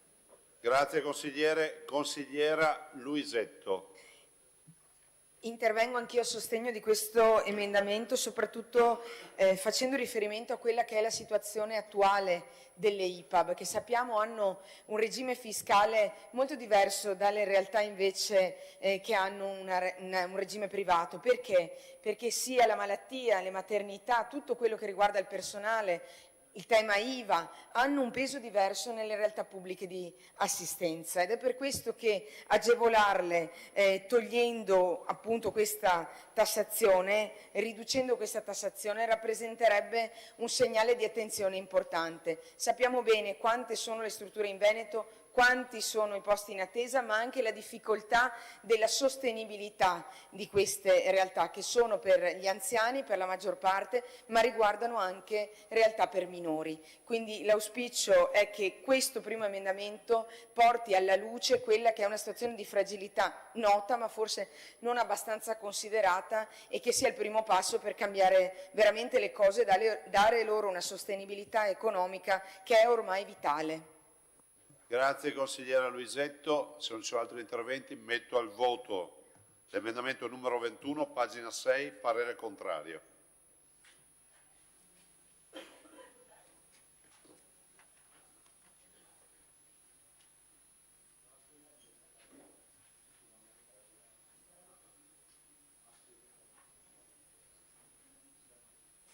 Votazione chiusa, respinto. Emendamento numero 7, consigliera Ostanel, pagina 8, prego. Grazie Presidente. Parliamo appunto di giovani e in questo emendamento c'è una proposta concreta per azzerare davvero l'IRAP a tutte le imprese giovanili o femminili che si insediano in questo territorio, nel Veneto, e quindi anche di quelle imprese che decidono dall'estero di riportare la loro sede qui. Quindi davvero vi chiederei di fare attenzione, perché tra l'altro è un emendamento che non chiede di togliere fondi al bilancio, ma con una manovra IRAP prova a trovare le risorse per coprire quello che serve, cioè 355.000 euro, non è tanto. Cosa propongo di fare? Propongo di alzare di poco l'IRAP ad alcune categorie molto precise. L'industria del tabacco, che credo che in questa regione possa permettersi di avere dallo 0,50 allo 0,92 e altre diciamo codici, tra cui appunto faccio l'esempio delle slot machine, perché mi sembra un altro dei settori che potrebbe avere la possibilità oggi anche di avere una tassazione maggiore. Alcune quindi piccole, sono veramente pochi codici Ateco che ci permettono di avere una raccolta, tra virgolette, di fondi per quest'anno di 335.000 euro per togliere l'IRAP alle aziende tutte, femminili, giovanili, che rimettono la sede qui. Io davvero vi chiedo di fare un ragionamento su questo emendamento al di là, diciamo, dell'appartenenza politica, perché votandolo ci permetterebbe di dare un segnale concreto fuori di qui oggi a delle imprese che oggi hanno un'IRAP alta e che domani potrebbero averla a zero. Grazie consigliere Ostanel. Non vedo altri interventi. Metto al voto l'emendamento numero 7, pagina 8, con il parere contrario. Prego. Aperta la votazione.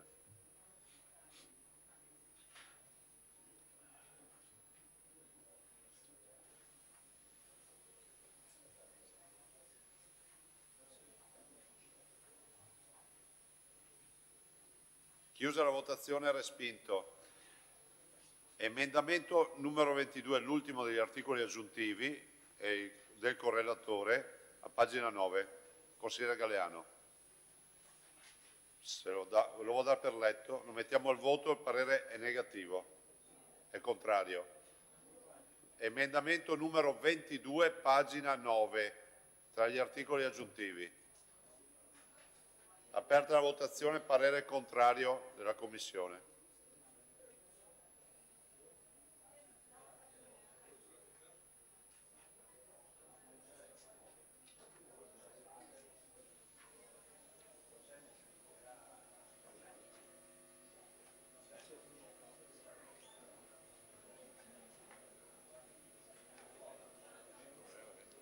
La votazione è chiusa, respinto. Allora, gli articoli aggiuntivi li abbiamo conclusi, sono stati respinti gli emendamenti. Iniziamo dall'articolo 1. Emendamento numero 3, pagina 11, consigliera Ostanel.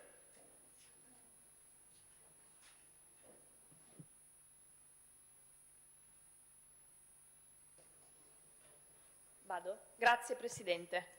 Questo è un emendamento che propone di inserire 3 milioni di euro per l'edilizia scolastica in conto capitale, quindi dare delle risorse straordinarie a uno degli ambiti in questa regione che ha bisogno di risorse straordinarie. Lo dicevamo anche durante il DEFR, i comuni, le province oggi non riescono più a stare dietro alla ristrutturazione di tante delle nostre strutture scolastiche. La Regione ha necessità, dovrebbe investire di più, come è capitato negli anni scorsi. Abbiamo sempre immaginato di proporre un emendamento appunto alla stabilità, proprio per dire che servono delle risorse diverse in conto capitale per permettere di fare nuovi interventi di ampliamento, completamento e sistemazione degli edifici scolastici per le scuole materne, elementari e medie. Senza un investimento di questo tipo io non credo che i comuni e ovviamente i nostri alunni e i loro genitori riusciranno ad avere un patrimonio scolastico degno di questo nome. Grazie consigliera. Se non ci sono altri interventi, siamo all'articolo 1, emendamento 3, parere contrario, aperta la votazione.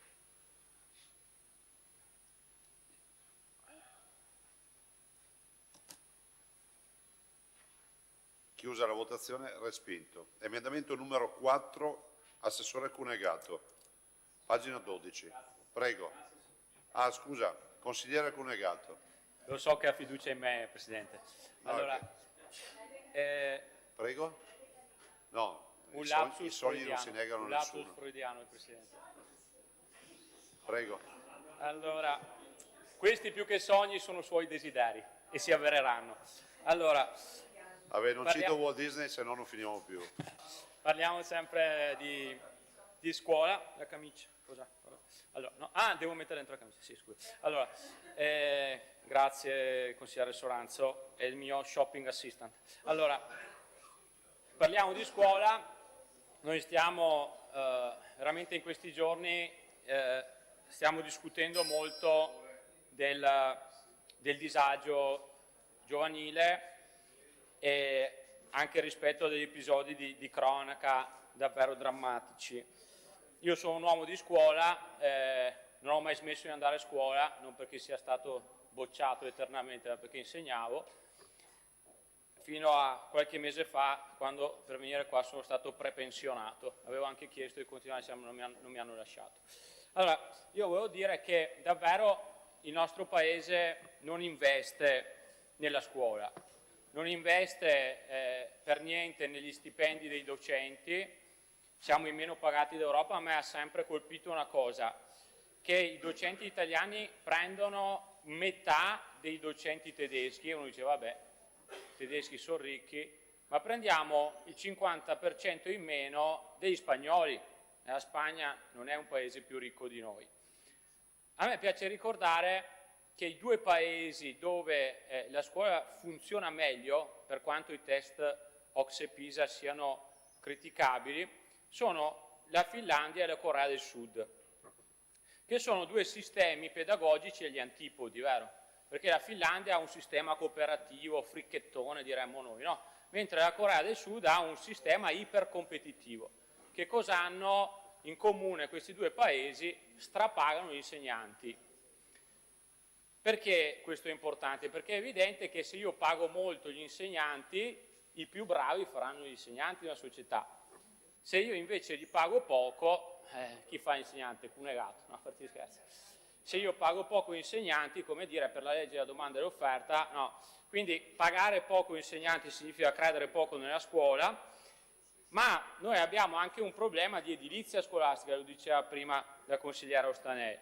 Ecco, in Veneto 4.400 edifici sono stati costruiti prima del 1974.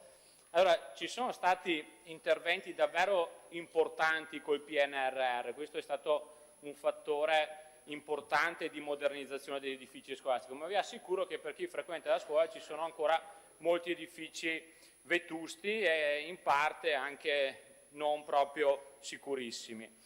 Per quello ecco, noi chiediamo di investire nell'edilizia scolastica perché davvero se vogliamo avere belle persone, se vogliamo che l'educazione sia bella, dobbiamo credere anche che i luoghi siano belli. Ecco, dispiace dirlo anche questa volta che neanche questa cosa vi va bene.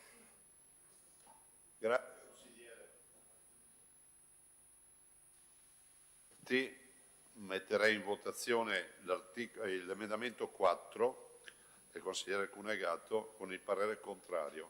Aperta la votazione.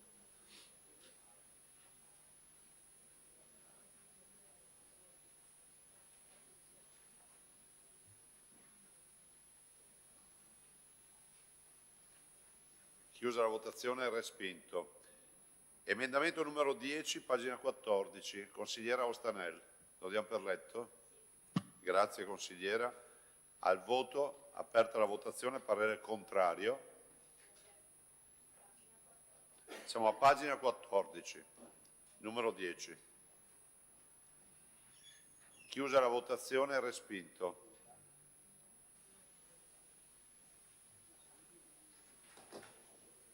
Emendamento numero 8, pagina 15. Lo diamo per letto anche questo? Prego, consigliere Ostanelli. Grazie Presidente. Questo non lo diamo per letto perché parla di casa e quindi ovviamente devo intervenire in quest'Aula. Il tema è che se noi, come ho più volte detto, non mettiamo risorse sufficienti a rigenerare il patrimonio ERP sfitto, noi non riusciremo a davvero intervenire sulla emergenza abitativa e con i fondi che la Regione ha messo e quindi andranno spesi quest'anno, cioè con i 25 milioni che andranno a ristrutturare le case ERP pubbliche, noi non riusciremo ovviamente a coprire il patrimonio tutto, ne abbiamo il 20% in questa Regione che è oggi in attesa di ristrutturazione. Da il contropiano, anche che come minoranza abbiamo proposto appunto in questa manovra di bilancio, noi abbiamo stimato che quei 25 milioni di euro dovrebbero essere aumentati di gran lunga e provando anche solo a ragionare sul 2026, aggiungendone 4 milioni ci permetterebbe di raggiungere una cifra minima, diciamo, per arrivare fino al prossimo bilancio che approveremo a dicembre.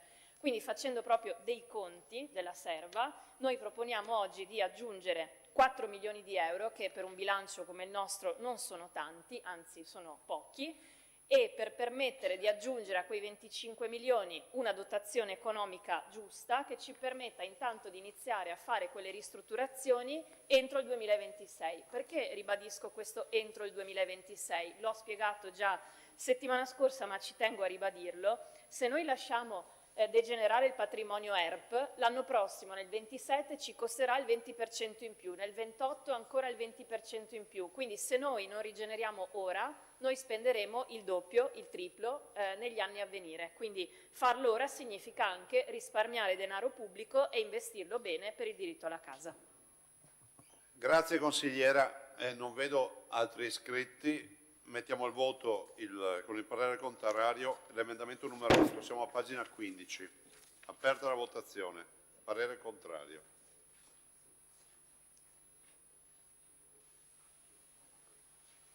Chiusa la votazione, respinto. Emendamento numero 2. Consigliere Cunegato, pagina 17. Lo diamo per letto? Prego, consigliere. Sì, anche qua ritorniamo ai temi di cui abbiamo già cominciato a parlare spesso, vero? Visto che il presidente Zaia è trevisano, ricorderà il grande Zanzotto, vero? Il quale diceva: in questo progresso scorsoio non so se sono ingoiato o si ingoio. Alludeva di fatto a un progresso che è un regresso, vero? Citando Pasolini potremmo dire che il progresso come crescita culturale, politica, di società diventa di fatto sviluppo, solo crescita di fatto dell'economia.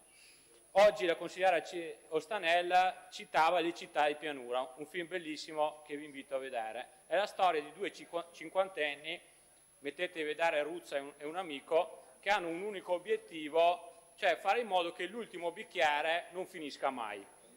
E quindi nella ricerca, in questo road movie dell'ultimo bicchiere, attraversano tutto il Veneto, come dice oggi, ha detto oggi l'Ostanella, finendo proprio nella Venezia, ma anche nelle città di pianura, nelle periferie, ed a un certo punto questi arrivano nella villa di un grande conte, no?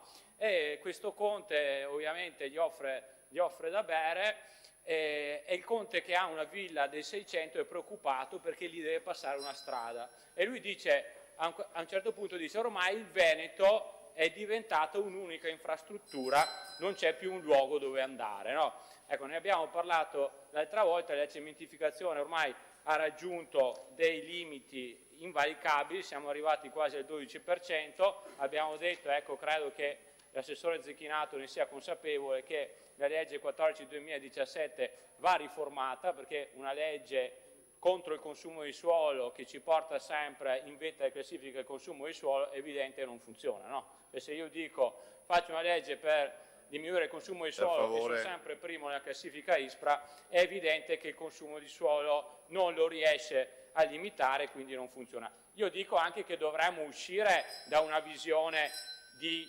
territorio e di Veneto, no? che continua a essere quella, no, strada, autostrada, Capannon, strada, autostrada, Capannon. Quindi bisogna cambiare la legge, ma bisogna anche cambiare in qualche modo l'idea di futuro e di territorio che abbiamo in mente. Ecco perché ci sembrava interessante un emendamento che stimoli, come dire, no, soprattutto a livello locale, la nascita di parchi, la nascita di riserve naturali, la nascita di tutti gli strumenti che ci riconciliano con la natura, ma che insieme riescono a tutelare il territorio e preservarlo da una cementificazione che oramai è diventata, no, stigmatizzabile da tutti. Concludo sempre con Zanzotto, perché in questa intervista dove parla del progresso scorsoio dice ormai è diventata una colata di cemento il Veneto, e questo ha creato quasi una mutazione antropologica. Vero? Siamo passati dal Veneto, del Veronese, del Tintoretto, dei paesaggi bellissimi al cemento, ed è come se i veneti fossero diventati grigi come il grigio cemento, ringhiosi come il grigio cimento. Ultima citazione, l'ultimissima, no? Lo stesso diceva il grande Rigonister, no? Che per la prima volta fu un ambientalista ante litteram e si candidò da indipendente nel Partito Comunista, perché fu uno dei primi a scorgere nell'altipiano, in quella natura che lui amava molto, no? In un turismo selvaggio, una distruzione della natura che voleva preservare. Ecco, avete l'occasione di investire sui parchi e tanto per cambiare non lo fate, ma non importa. Sì, grazie anche per le citazioni.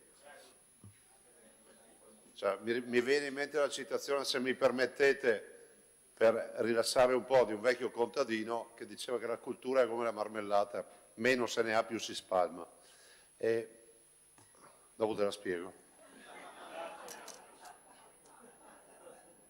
Mettiamo al voto l'emendamento numero 2 con il parere negativo.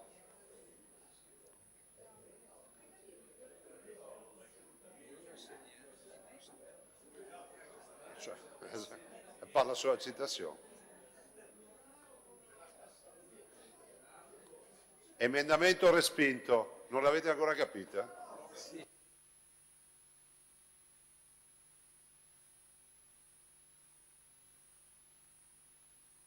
Consigliere Cunegato ritenta, sarà più fortunato.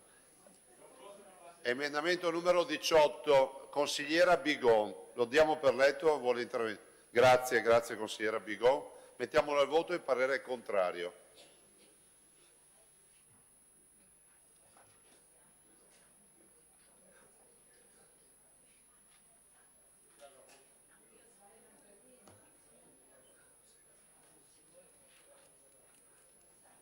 Respinto. Emendamento numero 1, consigliera Cendron, siamo a pagina 22, lo diamo per letto, vuole intervenire? Prego.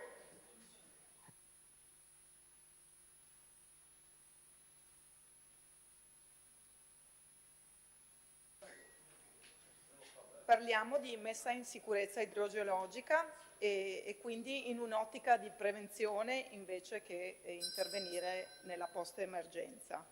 Chiaramente si tratta di dare sostegno ai comuni per il problema dell'adattamento climatico, perché sappiamo che siamo soggetti nel territorio a fenomeni sempre più intensi, bombe d'acqua, esondazioni, smutamenti di terreno. L'intenzione era proprio quella di parificare il cosiddetto programma triennale, quindi dando pari dignità al 2027 e al 2028, aggiungendo 2 milioni di euro e così avendo nel triennale 3 milioni di euro, ricordo, in favore dei comuni, a sostegno dei comuni per interventi di salvaguardia e messa in sicurezza idrogeologica. Ecco, mi è sembrato singolare il fatto che si sostengano per un anno questi tipi di interventi, ma credo sia importante dare continuità e dare l'opportunità ai comuni di agire in maniera autonoma, di programmare i propri interventi e anche questo credo sia un fattore di autonomia e sussidiarietà dei comuni, poter mettere a disposizione risorse in ottica preventiva. Grazie consigliera. Non vedo altri interventi, metterei al voto l'emendamento numero 1 della consigliera Cendron, pagina 22, parere contrario. Sono stati votati.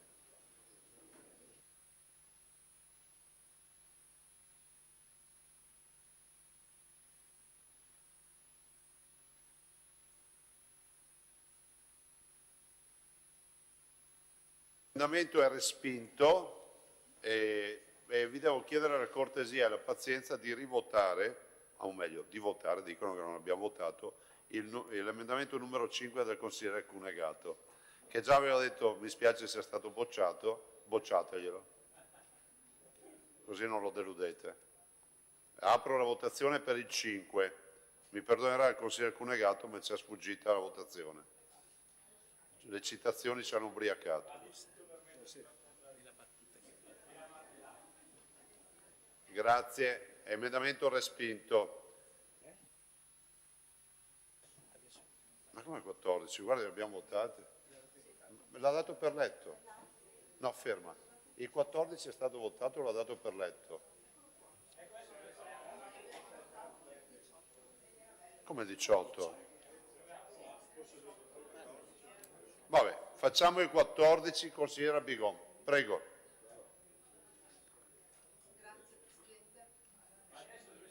Siamo al 14, consigliera Pagina Bigon. 21.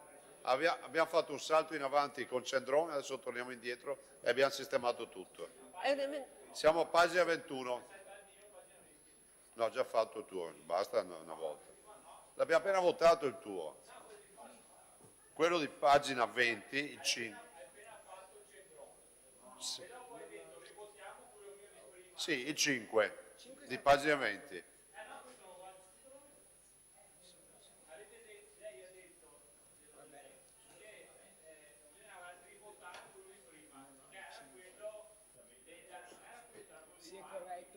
No, io ho detto il 5. Il 5. Non ci siamo intesi. Allora, intanto farei parlare la consigliera Bigon, dopo se deve fare l'intervento all'atere glielo facciamo fare. Sì, l'intervento. Il voto l'abbiamo già fatto. Grazie Presidente. Prego. È un intervento relativo a un emendamento che riteniamo molto importante, perché sarebbe l'istituzione e l'aggiunta di somme a favore di un fondo di rotazione per il ripristino e la bonifica di siti inquinati. Allora, noi abbiamo un problema in Veneto molto importante e tra l'altro sta prendendo sempre più piede di siti inquinanti.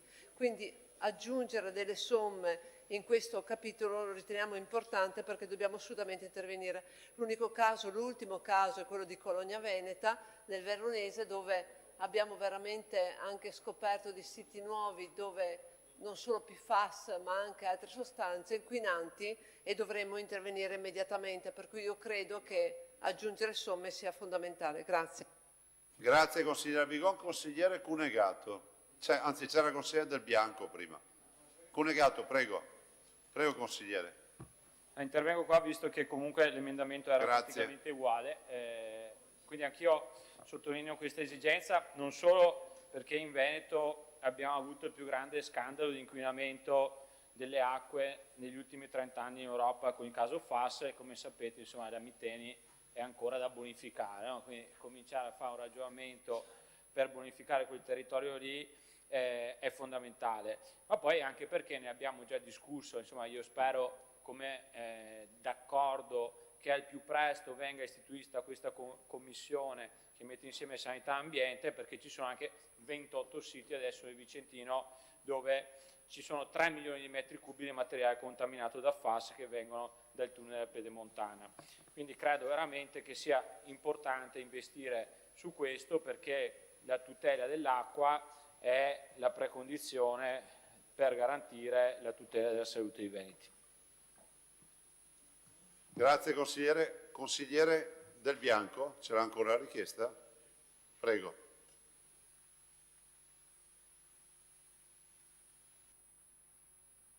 No, immagino.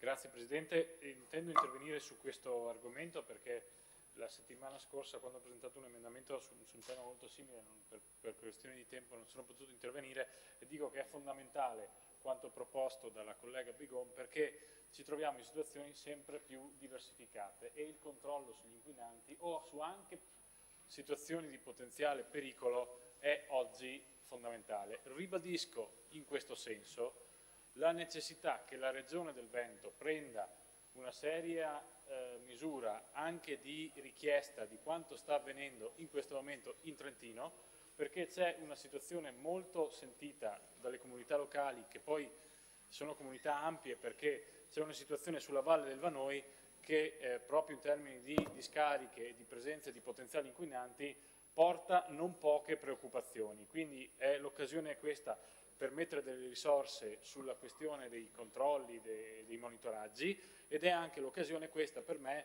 per ribadire che il tema dei controlli su quella discarica è assolutamente doveroso, e penso che la Regione del Veneto in questo senso debba e possa anche muoversi di conseguenza.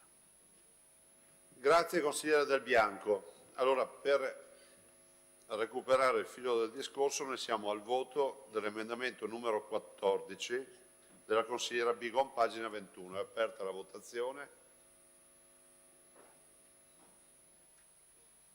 Il parere contrario. Emendamento respinto. Sì, l'ho già cancellato.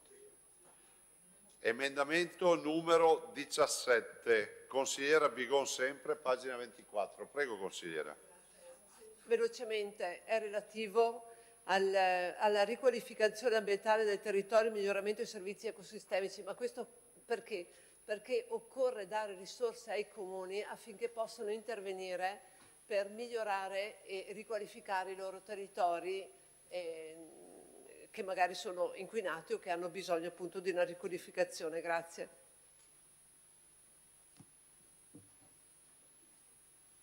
Grazie.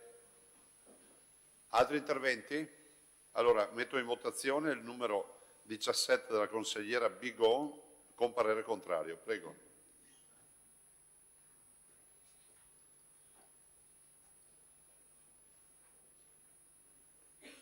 Emendamento respinto. Grazie. Sempre consigliera Bigon, emendamento numero 16. Prego. È l'intervento di 2 milioni di euro in aggiunta per l'acquisto, l'installazione e l'allacciamento di colonnine elettriche. Noi, se vogliamo favorire questo tipo di mezzo, dobbiamo assolutamente mettere nelle condizioni di avere gli strumenti per poter accedervi. Grazie. Grazie consigliera. Altri interventi non ne vedo. Metto in voto il parere, l'emendamento 16 di pagina 25, parere contrario, aperta la votazione.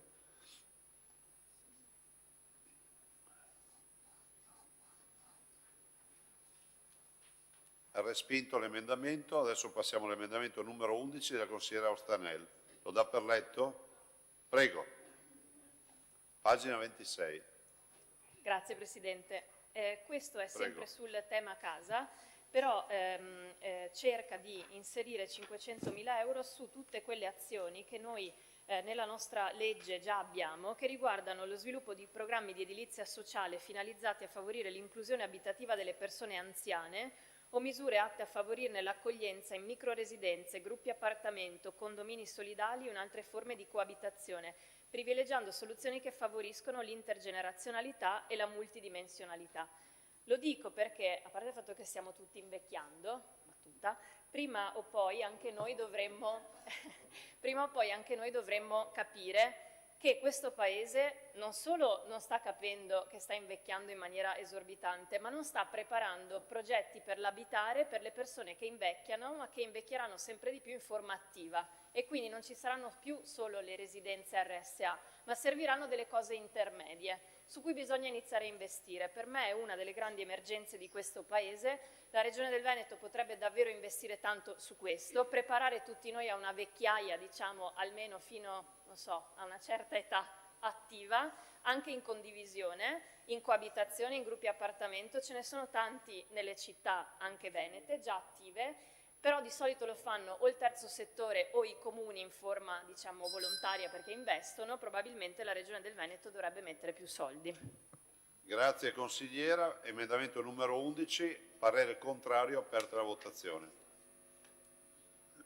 Adesso la consigliera ne ha un bel po'. Sì, sì, c'è il 12 adesso.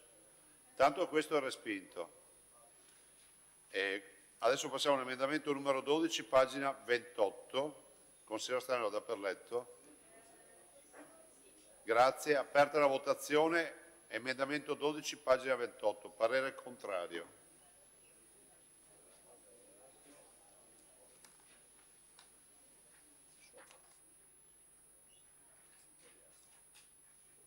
Emendamento respinto. Emendamento numero 9, sempre consigliera Ostanel. Prego, consigliera.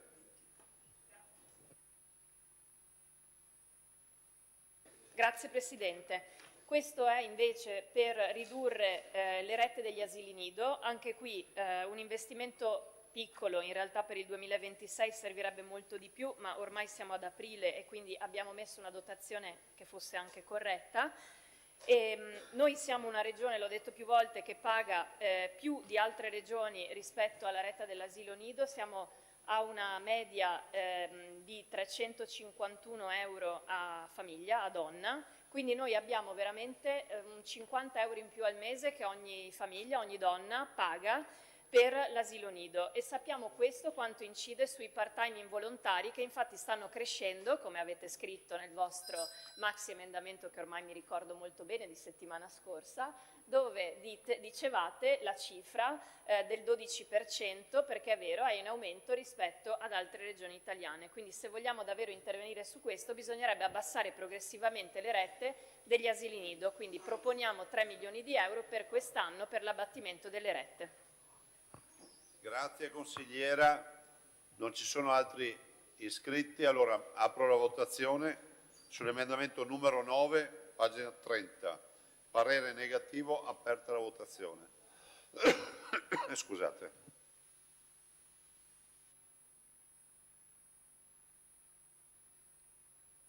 Emendamento respinto. Passiamo all'emendamento numero 13, sempre consigliera Ostanel, pagina 32. Lo diamo per letto, grazie consigliera. Aperta votazione, parere contrario.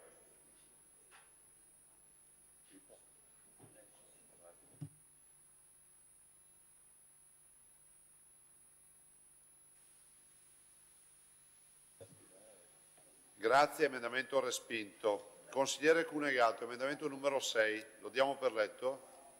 Prego, pagina 34. Allora, parliamo adesso di rinnovabili, un tema oggi decisivo, e rispetto alle rinnovabili, visto che il Presidente Zaia ama le citazioni, volevo citare un filosofo dell'Alto Vicentino. Rispetto alle rinnovabili siamo in Drio come quello del Maschio. Guardate che se uno va a vedere i dati, scopre che in Spagna siamo al 60% di produzione di rinnovabili rispetto all'energia utilizzata, in Italia siamo al 36%, mentre in Veneto siamo al 26%. Quindi siamo in Drio come quello del Maschio. E effettivamente questo è un dato falsato, perché questo dato è tenuto in alto grazie all'idroelettrico di Belluno, ma se uno va a vedere le province più produttive, Vicenza, Padova, Verona, siamo solo al 15%. Voi capite come questa sia una questione centrale dal punto di vista della transizione ecologica, perché bisogna abbattere le emissioni, ma oggi più che mai è centrale anche dal punto di vista economico, visto che abbiamo oggi parlato della instabilità geopolitica, delle guerre in Iran, che secondo i calcoli previsti incideranno per 1.200 euro a famiglia nei consumi, e secondo la CGA di Mestre incideranno per 10 miliardi sulla competitività delle nostre aziende. Come già detto, Sanchez riesce a vendere l'energia a 14 euro kilowatt e noi invece, che siamo in Drio come la coda del Maschio, la paghiamo 100 euro al kilowatt. Ecco perché il Veneto deve fare uno sforzo veramente importante, ne abbiamo bisogno dal punto di vista ecologico, ne abbiamo bisogno dal punto di vista economico, per rilanciarsi, visto che è indietro sulle rinnovabili. Ecco perché Marcato sarà stupito, no? Quasi non se l'aspettava Marcato, ma io ho ripreso un bando che lui ha fatto nel 2019 che dava dei finanziamenti a sostegno delle cosiddette batterie, dette in maniera più tecnica ai sistemi di accumulo, no? Quindi quei sistemi di accumulo legati al fotovoltaico. Ecco, noi vorremmo metterci 7 milioni di euro perché pensiamo davvero che oggi sia importante stimolare ogni tipo di crescita nelle rinnovabili e nella transizione energetica. Grazie. Grazie consigliere Cunegato, il parere è contrario, apro la votazione.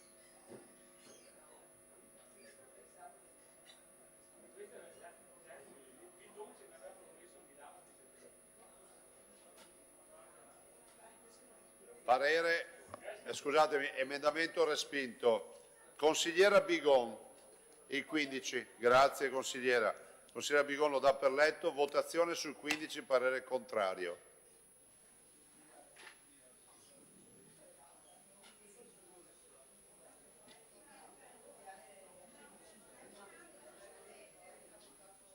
Concentratevi sulla votazione. Emendamento respinto. Adesso fate attenzione un attimo, abbiamo finito l'articolo 1, dobbiamo votare l'articolo. Apro la votazione.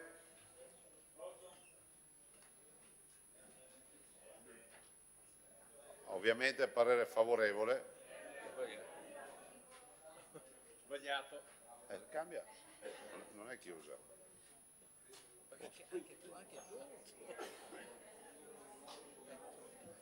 Votiamo l'articolo, quindi parere favorevole. Chiuso, l'articolo è passato, approvato. Articolo, fate attenzione un attimo per favore, c'è l'articolo 2 da votare, non ha emendamenti, se non ci sono interventi lo metto al voto. Apro la votazione per l'articolo 2. Ovviamente il parere è favorevole perché l'approvazione.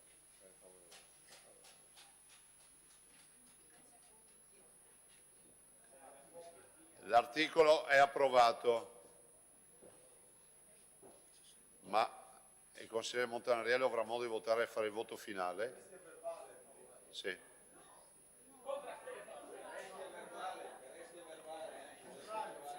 Per favore, un attimo di attenzione. Adesso siamo al voto finale del PDL e quindi della stabilità.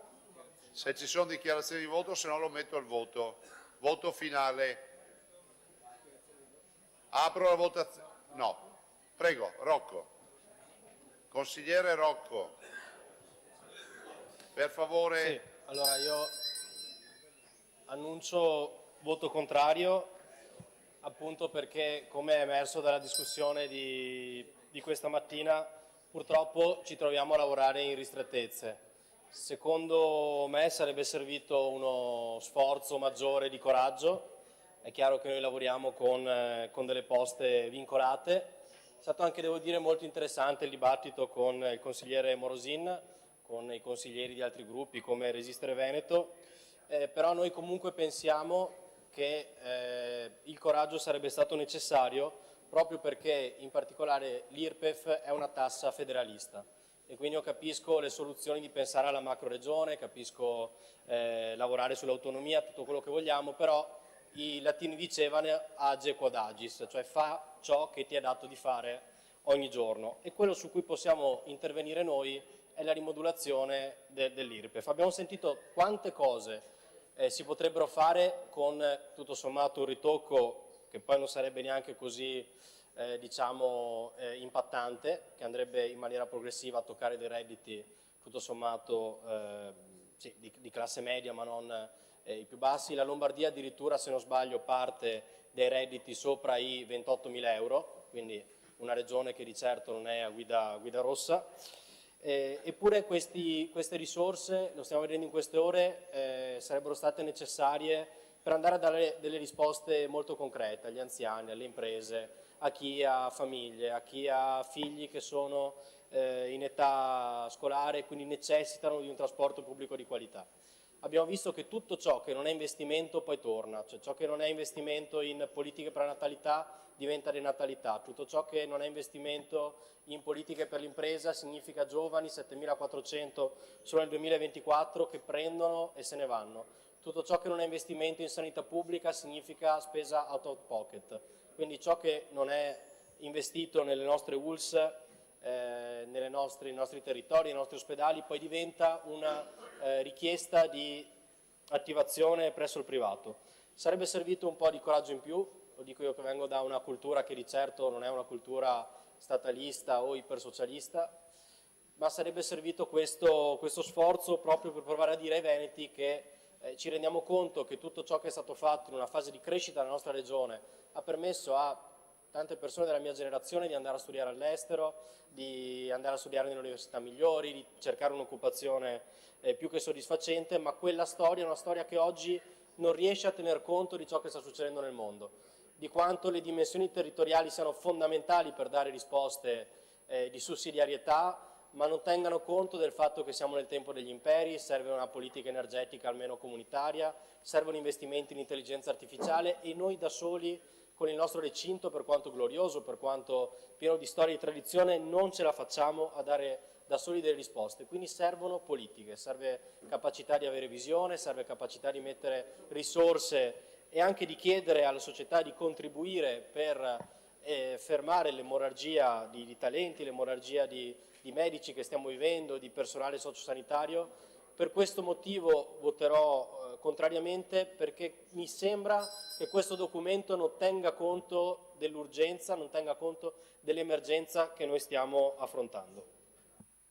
Grazie consigliere Rocco. Consigliere Baldan Flavio. Grazie Presidente, io annuncio anch'io il voto contrario, se non altro perché ritenevo, al di là del pensiero che ognuno ha dal lato della proposta della tassazione, che mi rendo conto non è mai una proposta leggera e per quanto possa essere grande o piccola non può essere mai derubricata a qualcosa di così banale da questo punto di vista. Tassare non è mai una bella cosa. Consiglieri, scusate, c'è il consigliere che sta parlando. Non è mai una bella, grazie, non è mai una bella cosa, però ci sono dei momenti in cui, come ho detto prima, la situazione è un po' complicata, molto complicata, occorre essere ampiamente espansivi.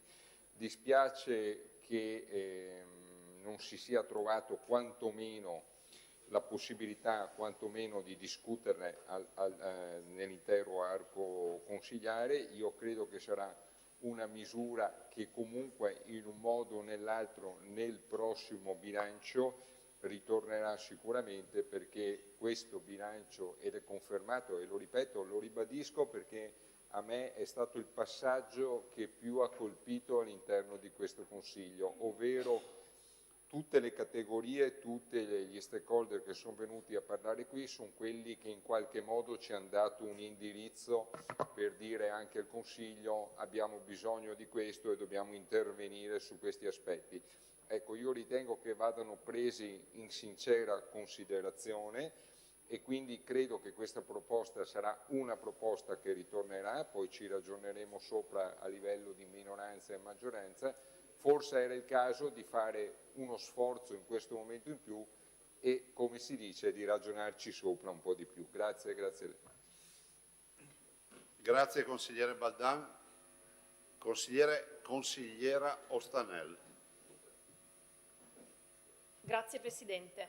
Il voto di Alleanza Verdi Sinistra Reti Civiche sarà ovviamente contrario. Lo abbiamo spiegato anche attraverso i nostri emendamenti e la cosa principale, visto che parliamo di legge di stabilità e vorrei rimanere nel PDL che stiamo votando, è il fatto che noi, grazie al non aver votato gli emendamenti di questo progetto di legge che avevamo proposto con tutte le minoranze, non diamo le gambe per correre agli investimenti di questa Regione. Non avete voluto votare una addizionale IRPEF dei redditi sopra i 50.000 euro l'anno, ricordiamo 9 euro al mese per chi ha un reddito di 55.000 euro all'anno.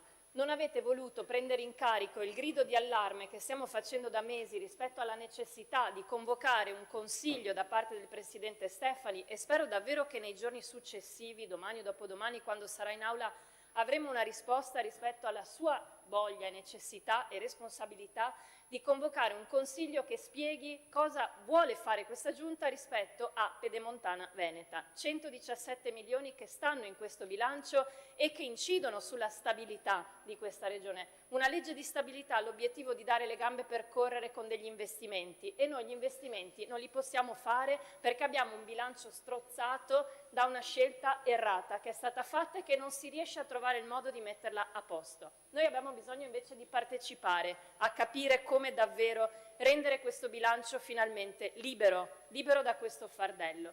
Se noi questo non lo riusciamo a fare, vi chiedo e vi abbiamo chiesto la responsabilità appunto di pensare invece all'addizionale e non l'avete voluto fare nemmeno questa volta. Vedremo cosa succederà a dicembre, quando io penso sarete costretti a farla, se non vorrete appunto vedere di nuovo un bilancio di approvazione pluriennale che non ha le gambe per correre.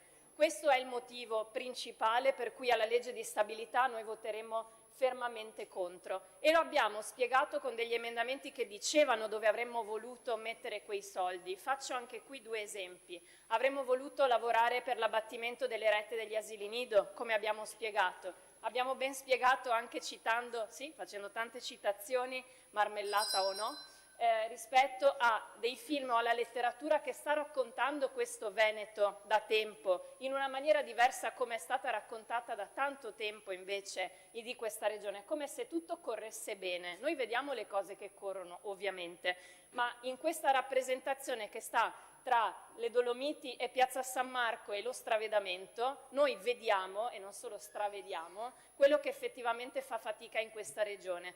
E per dargli le gambe significa investire in particolare su quelli che oggi stanno facendo più fatica a fare le cose, pagare un asilo nido perché costa tanto, riuscire ad avere effettivamente una scuola accessibile, ristrutturata con delle palestre che stanno in piedi e in particolare i ragazzi, e qui chiudo davvero, a cui non solo noi non stiamo dando le gambe per correre qui, stiamo dando l'opportunità di correre fuori. E questo è il grande problema che noi abbiamo in questa regione. Allora anche l'emendamento che con veramente una manovra piccola ci portava ad avere 335.000 euro da investire per abbattere l'IRAP di tutte le imprese giovanili e femminili, anche di chi rientra, che non avete voluto votare, tassando le slot machine, voglio dire, credo che si possa avere il coraggio di farlo. Io credo che sia stato un grande errore. Per questo motivo appunto votiamo contrario, speriamo che almeno nel bilancio di dicembre alcune sollecitazioni che vi stiamo dando, intervenendo molto anche in questa legge di stabilità, vengano accolte e ascoltate. Grazie consigliera. Mi spiace consigliere Cunegato, ma non posso dare la parola perché c'è uno per gruppo nella dichiarazione di voto. Tant'è vero che la consigliera Ostanella ha detto votiamo, non voto. Prego, consigliere Manildo. Se Cunegato disimpegna il microfono, per favore.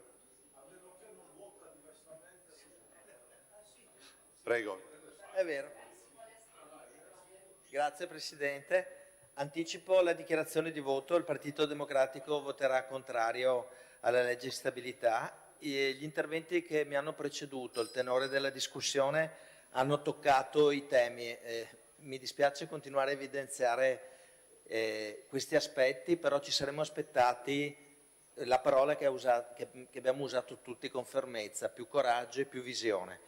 L'eredità, l'ha detto bene la consigliera Ostanella, è un'eredità pesante per i conti. Se pensiamo che la Pedemontana ha un'incidenza di 62 milioni di euro, una tassa occulta che è stata parzialmente pagata con l'immissione dell'IRAP nella scorsa legislatura. Questo ha drenato determinate risorse per venire incontro a necessità di spesa corrente. E ora il tema è molto chiaro, ci dobbiamo tutti interrogare: com'è che interpretiamo la nostra visione politica e il nostro mandato. Non esiste un momento opportuno o un momento non opportuno per fare una scelta di crescita e una scelta di sviluppo. Ripensare a una fiscalità più equa è una necessità. C'è richiesto non soltanto da noi, ma è richiesto dalla maggior parte degli auditi, e questo dimostra che il tessuto sociale del Veneto è molto più avanti probabilmente anche della nostra classe politica. Si capisce che se si riesce a fare un patto tra politica, amministrazione e cittadini, queste risorse diventano delle risposte concrete a delle esigenze. Noi con l'emendamento che voleva introdurre un'addizionale IRPEF per i redditi più elevati, come ricordava la consigliera Ostanella, con un impatto di 9 euro al mese per lo scaglione sopra i 55.000, volevamo dare una risposta concreta con un gettito presunto di 210 milioni di euro, una risposta concreta, uno, di abbattimento dell'IRAP per le IPAB, come abbiamo avuto modo di dire, in vista di una necessaria e spero molto veloce riforma delle IPAB, abbattimento dell'IRAP per le imprese costituite da giovani che rientrano nel territorio veneto, quindi cercare di creare un ecosistema che facesse il nostro territorio più attrattivo. È triste vedere, osservare che regioni vicine alla nostra, come l'Emilia Romagna, per esempio, o la Toscana o la Lombardia, che negli ultimi 10 anni hanno tenuto una politica fiscale differente, sono regioni più attrattive per i giovani. Ricordo un dato che a me lascia sempre senza parole: dal 2011 ad oggi 56.000 giovani se ne sono andati, e non se ne sono andati con il mito dell'Erasmus, il mito della bella esperienza all'estero, se ne sono andati perché trovavano occasioni, salari più alti, trovavano risposte sulla politica dell'abitare, sulla casa, trovavano risposte sulla mobilità. Ora è necessario invertire questa rotta, e questa stabilità ha il fiato corto, non ha voluto dare una direzione precisa, non ha voluto dare delle risposte positive che potevano venire da questa introduzione di questa riforma fiscale, questa ridistribuzione delle risorse. Si potevano, come abbiamo dimostrato, dare fiato a politiche abitative molto importanti e impattanti sul social housing e il co-housing, la possibilità di riammodernare, riattare, ristrutturare degli immobili delle ATER che sono sfitti e cercare di dare delle risposte a un territorio che grida, come è stato detto da qualche consigliere prima di me, grida i propri bisogni. Sono bisogni che non sono soltanto sociali, perché la legittima aspirazione all'abitare, alla mobilità, alla possibilità di avere uno stipendio che possa dare la possibilità di rispondere a un costo della vita molto più forte, sono risposte che sono richieste che ci sono arrivate anche dalle categorie economiche. Questa grande vicinanza, questa osmosi tra richieste delle parti sociali e delle categorie economiche dimostra che la sfida che abbiamo come persone che si stanno occupando della propria regione è creare un ecosistema molto più forte, capace di trattenere il proprio capitale umano e capace di attrarre investimenti. Questo si fa avendo coraggio di trovare delle risorse, magari delle scelte che possono appannare per un momento il proprio consenso perché richiedono lungimiranza, ma la politica, e ritorno sulla parola, la politica è creare futuro, l'hanno detto tutti, per favore. Pensando a dare delle risposte a delle domande strutturali che il nostro territorio dà. Ci dispiace che questa legge di stabilità non abbia accolto, non abbia iniziato questo dialogo fondamentale per una necessaria riforma fiscale e per questo voteremo contrari. Grazie consigliere. Consigliere Sumschi.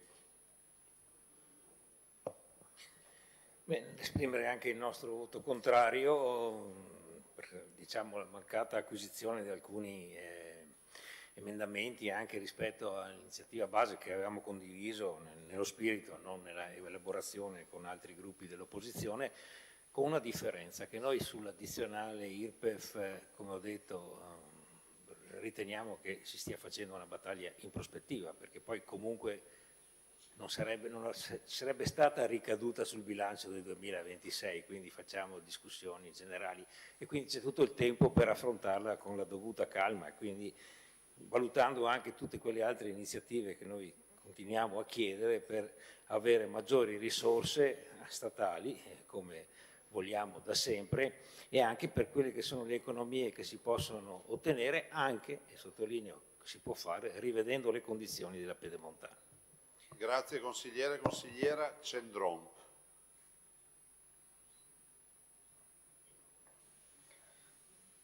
Sì, Presidente, anch'io preannuncio il voto contrario delle Civiche Venete perché proprio questo bilancio, pur essendo appunto una parte, un bilancio ponte che permette di uscire dalla gestione in dodicesimi, ci garantisce l'ordinario in qualche modo, ma non fa quello scatto che ci aspettavamo e che appunto ci permette di costruire futuro.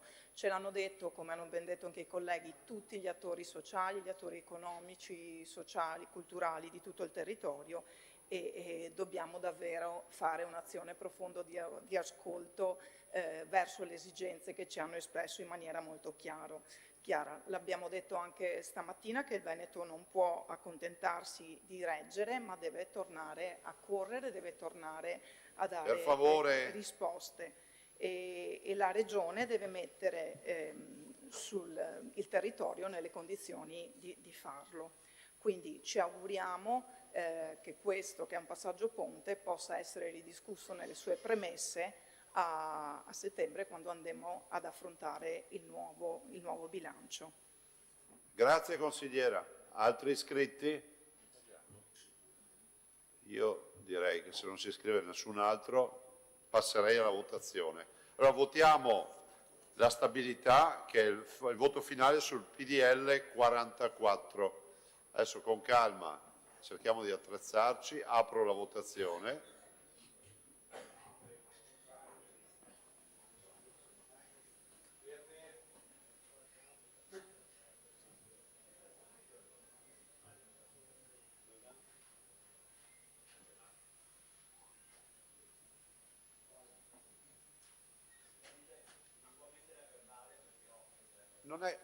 Non è chiusa, che problema c'è?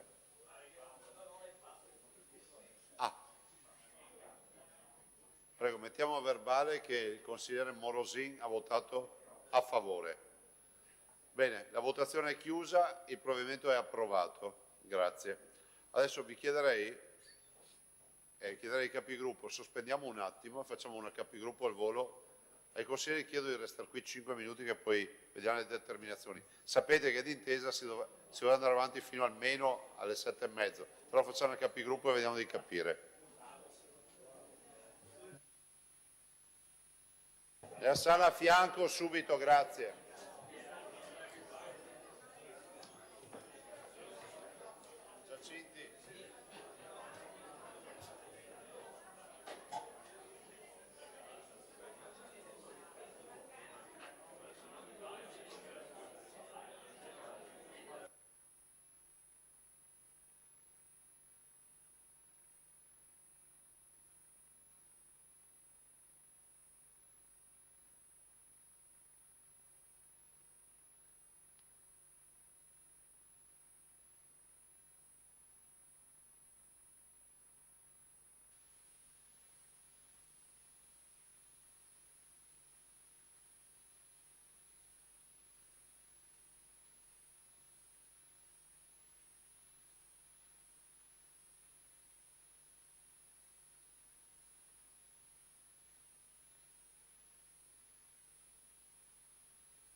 Prego, se volete prendere posto.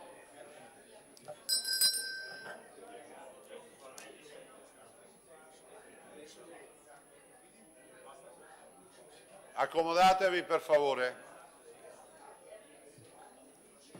A posto così.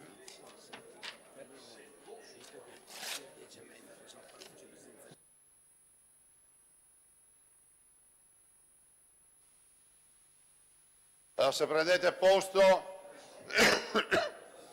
per favore. È una comunicazione di 30 secondi, ma fate attenzione così ci capiamo.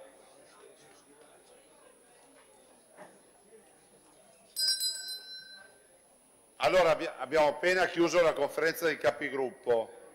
Il nuovo programma è questo: il Consiglio da questo momento si chiude. Domani mattina convocati alle 10:30, ascoltate, poi me lo richiedete 10 volte. Domani mattina convocazione alle 10:30 del Consiglio e contestualmente si riunirà anche, grazie chi ha cunegato, vabbè, insomma, si convocherà si riunisce la Commissione per gli emendamenti, dopodiché procediamo alla trattazione alle 10:30, consigliera De Berti. Dopodiché ma che problema c'è? Sì, lo facciamo in via prudenziale perché la commissione dura poco. Dopodiché passiamo direttamente in aula con il collegato, però considerate che il collegato abbiamo considerato di comune accordo che non avrà, diciamo, la discussione generale, entriamo subito nel merito perché consideriamo gli interventi. Il consigliere Galeano si ricorderà stamattina appunto che in più occasioni è stato detto questo. Si andrà fino ad oltranza nella giornata di domani, 10, 11, quello che servirà, non oltre mezzanotte, e poi riconvocazione, se non si chiude, giovedì mattina. Attenzione, ultima roba, che poi dite che non lo sapevate. Finito il bilancio, quindi approvato il collegato, approvata la legge di bilancio, avremo un punto accessorio che la Conferenza ha aggiunto nell'ordine del giorno, che è l'approvazione del disegno di legge riguardante l'innalzamento dell'età degli over 65 per la nomina a direttore regionale della sanità. Tutto qua. Grazie e ci vediamo domani mattina alle 10:30.